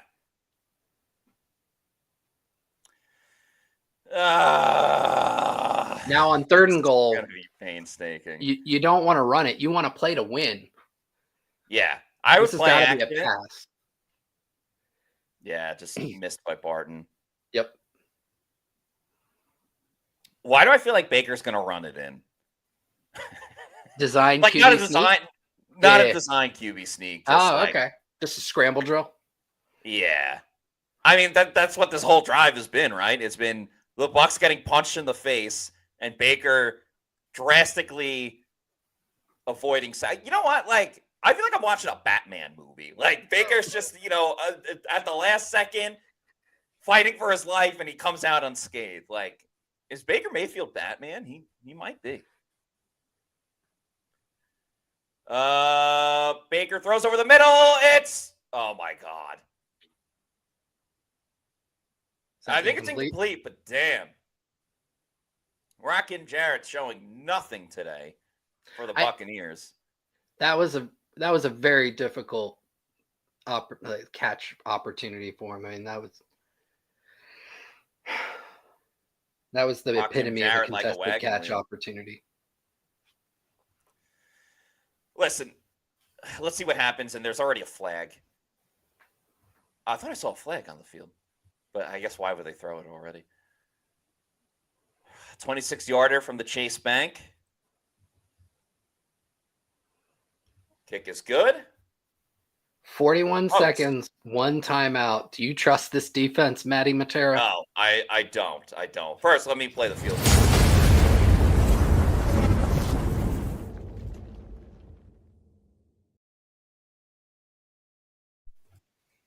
We are tied at 20.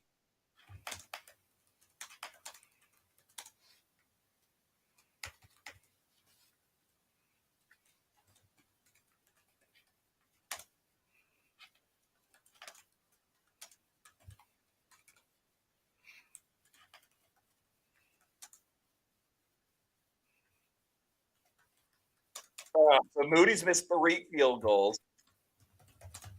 41 seconds to go, and the Niners do have a timeout. It's not out, and let's remember, Ty McCollum was not out there on the last drive. Yeah. With what was it, a hamstring for him? Yes.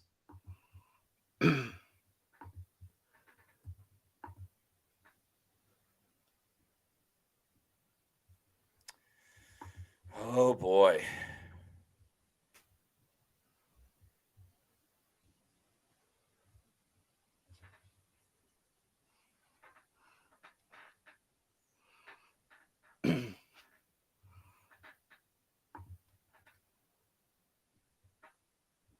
$41 seconds to go, potentially overtime as well.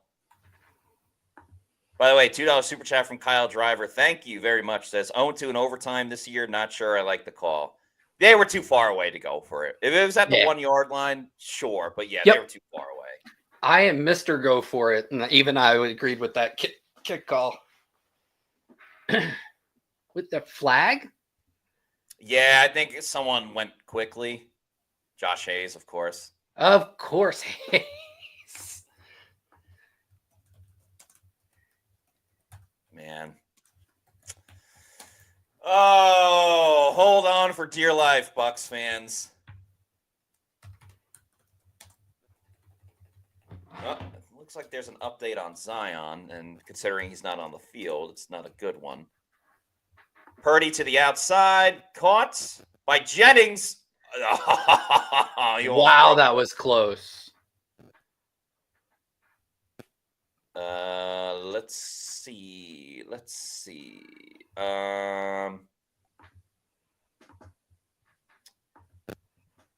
McCollum is downgraded to doubtful, so odds are we won't see him for the rest of the game. Bucs need to find a way to get a stop and then hopefully get another stop. I don't know if they will. Ricky Pearsall makes the catch, gets out of bounds, 31 seconds. Oh, geez. Just cannot stop anybody. I mean, Just not so with that far off coverage. the ball. Funderburg was 20 yards down the field. So scared of being beat over the top that they're just going to once again give it up underneath. And Bowles is just playing for Moody to miss again. Yeah. Yeah, not the proper strategy. 49ers haven't even had to use a timeout yet. I do respect the Bucs just like blitzing non-stop. Oh, Purdy down the field. It's caught by Pearsall. The ball's loose. He looked like he was down, though. My God.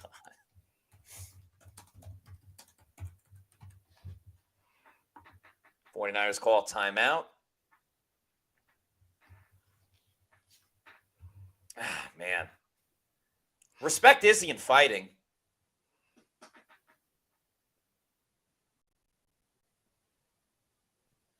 Can't say it's the game yet with how Moody has kicked it. Yeah. There's no way you could say the game's over. Plus, he's been worse, like, from further away. And, yeah, you can blame the defense, no doubt about it, but the offense had a chance to win the game, and they kicked a field goal. So, I'm not saying, like, by not going for it on fourth down, like the 3 plays before that. 23 seconds to go. Tackle him in bounds. There's not enough time. They'll have plenty of time to spike it. How do you let that happen on? How do you let that happen? What, missing tackles? I'm pretty sure they teach it. Like, they have to get out of bounds. Right. You're not covering they're just going to sidelines do at all. Play.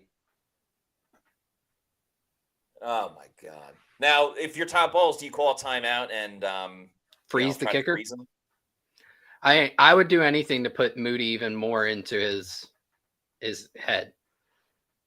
So yes, New Orleans is still beating Atlanta 20-17. Atlanta has the ball with 33 seconds left. Kick is up. That is going to be good. And again, if they made the stop there, the ball kept sailing to the right. If that ball's a little further out, he could miss it. But yep, it's over. Bucs lose to the 49ers, 23-20. That is now a 4-game losing streak. The Bucs are 4-6 on the season. Thanks to everybody for watching. We got over 1,000 viewers on our Twitter alone. At the end, Moody hits the game-winning field goal. We'll have the Pewter post-game show in a little bit, so stay tuned for that. It'll be on our social media. For Josh Queipo, I'm Matt Matera saying thanks for watching, and we'll see you soon for another Pewter post-game show. Out.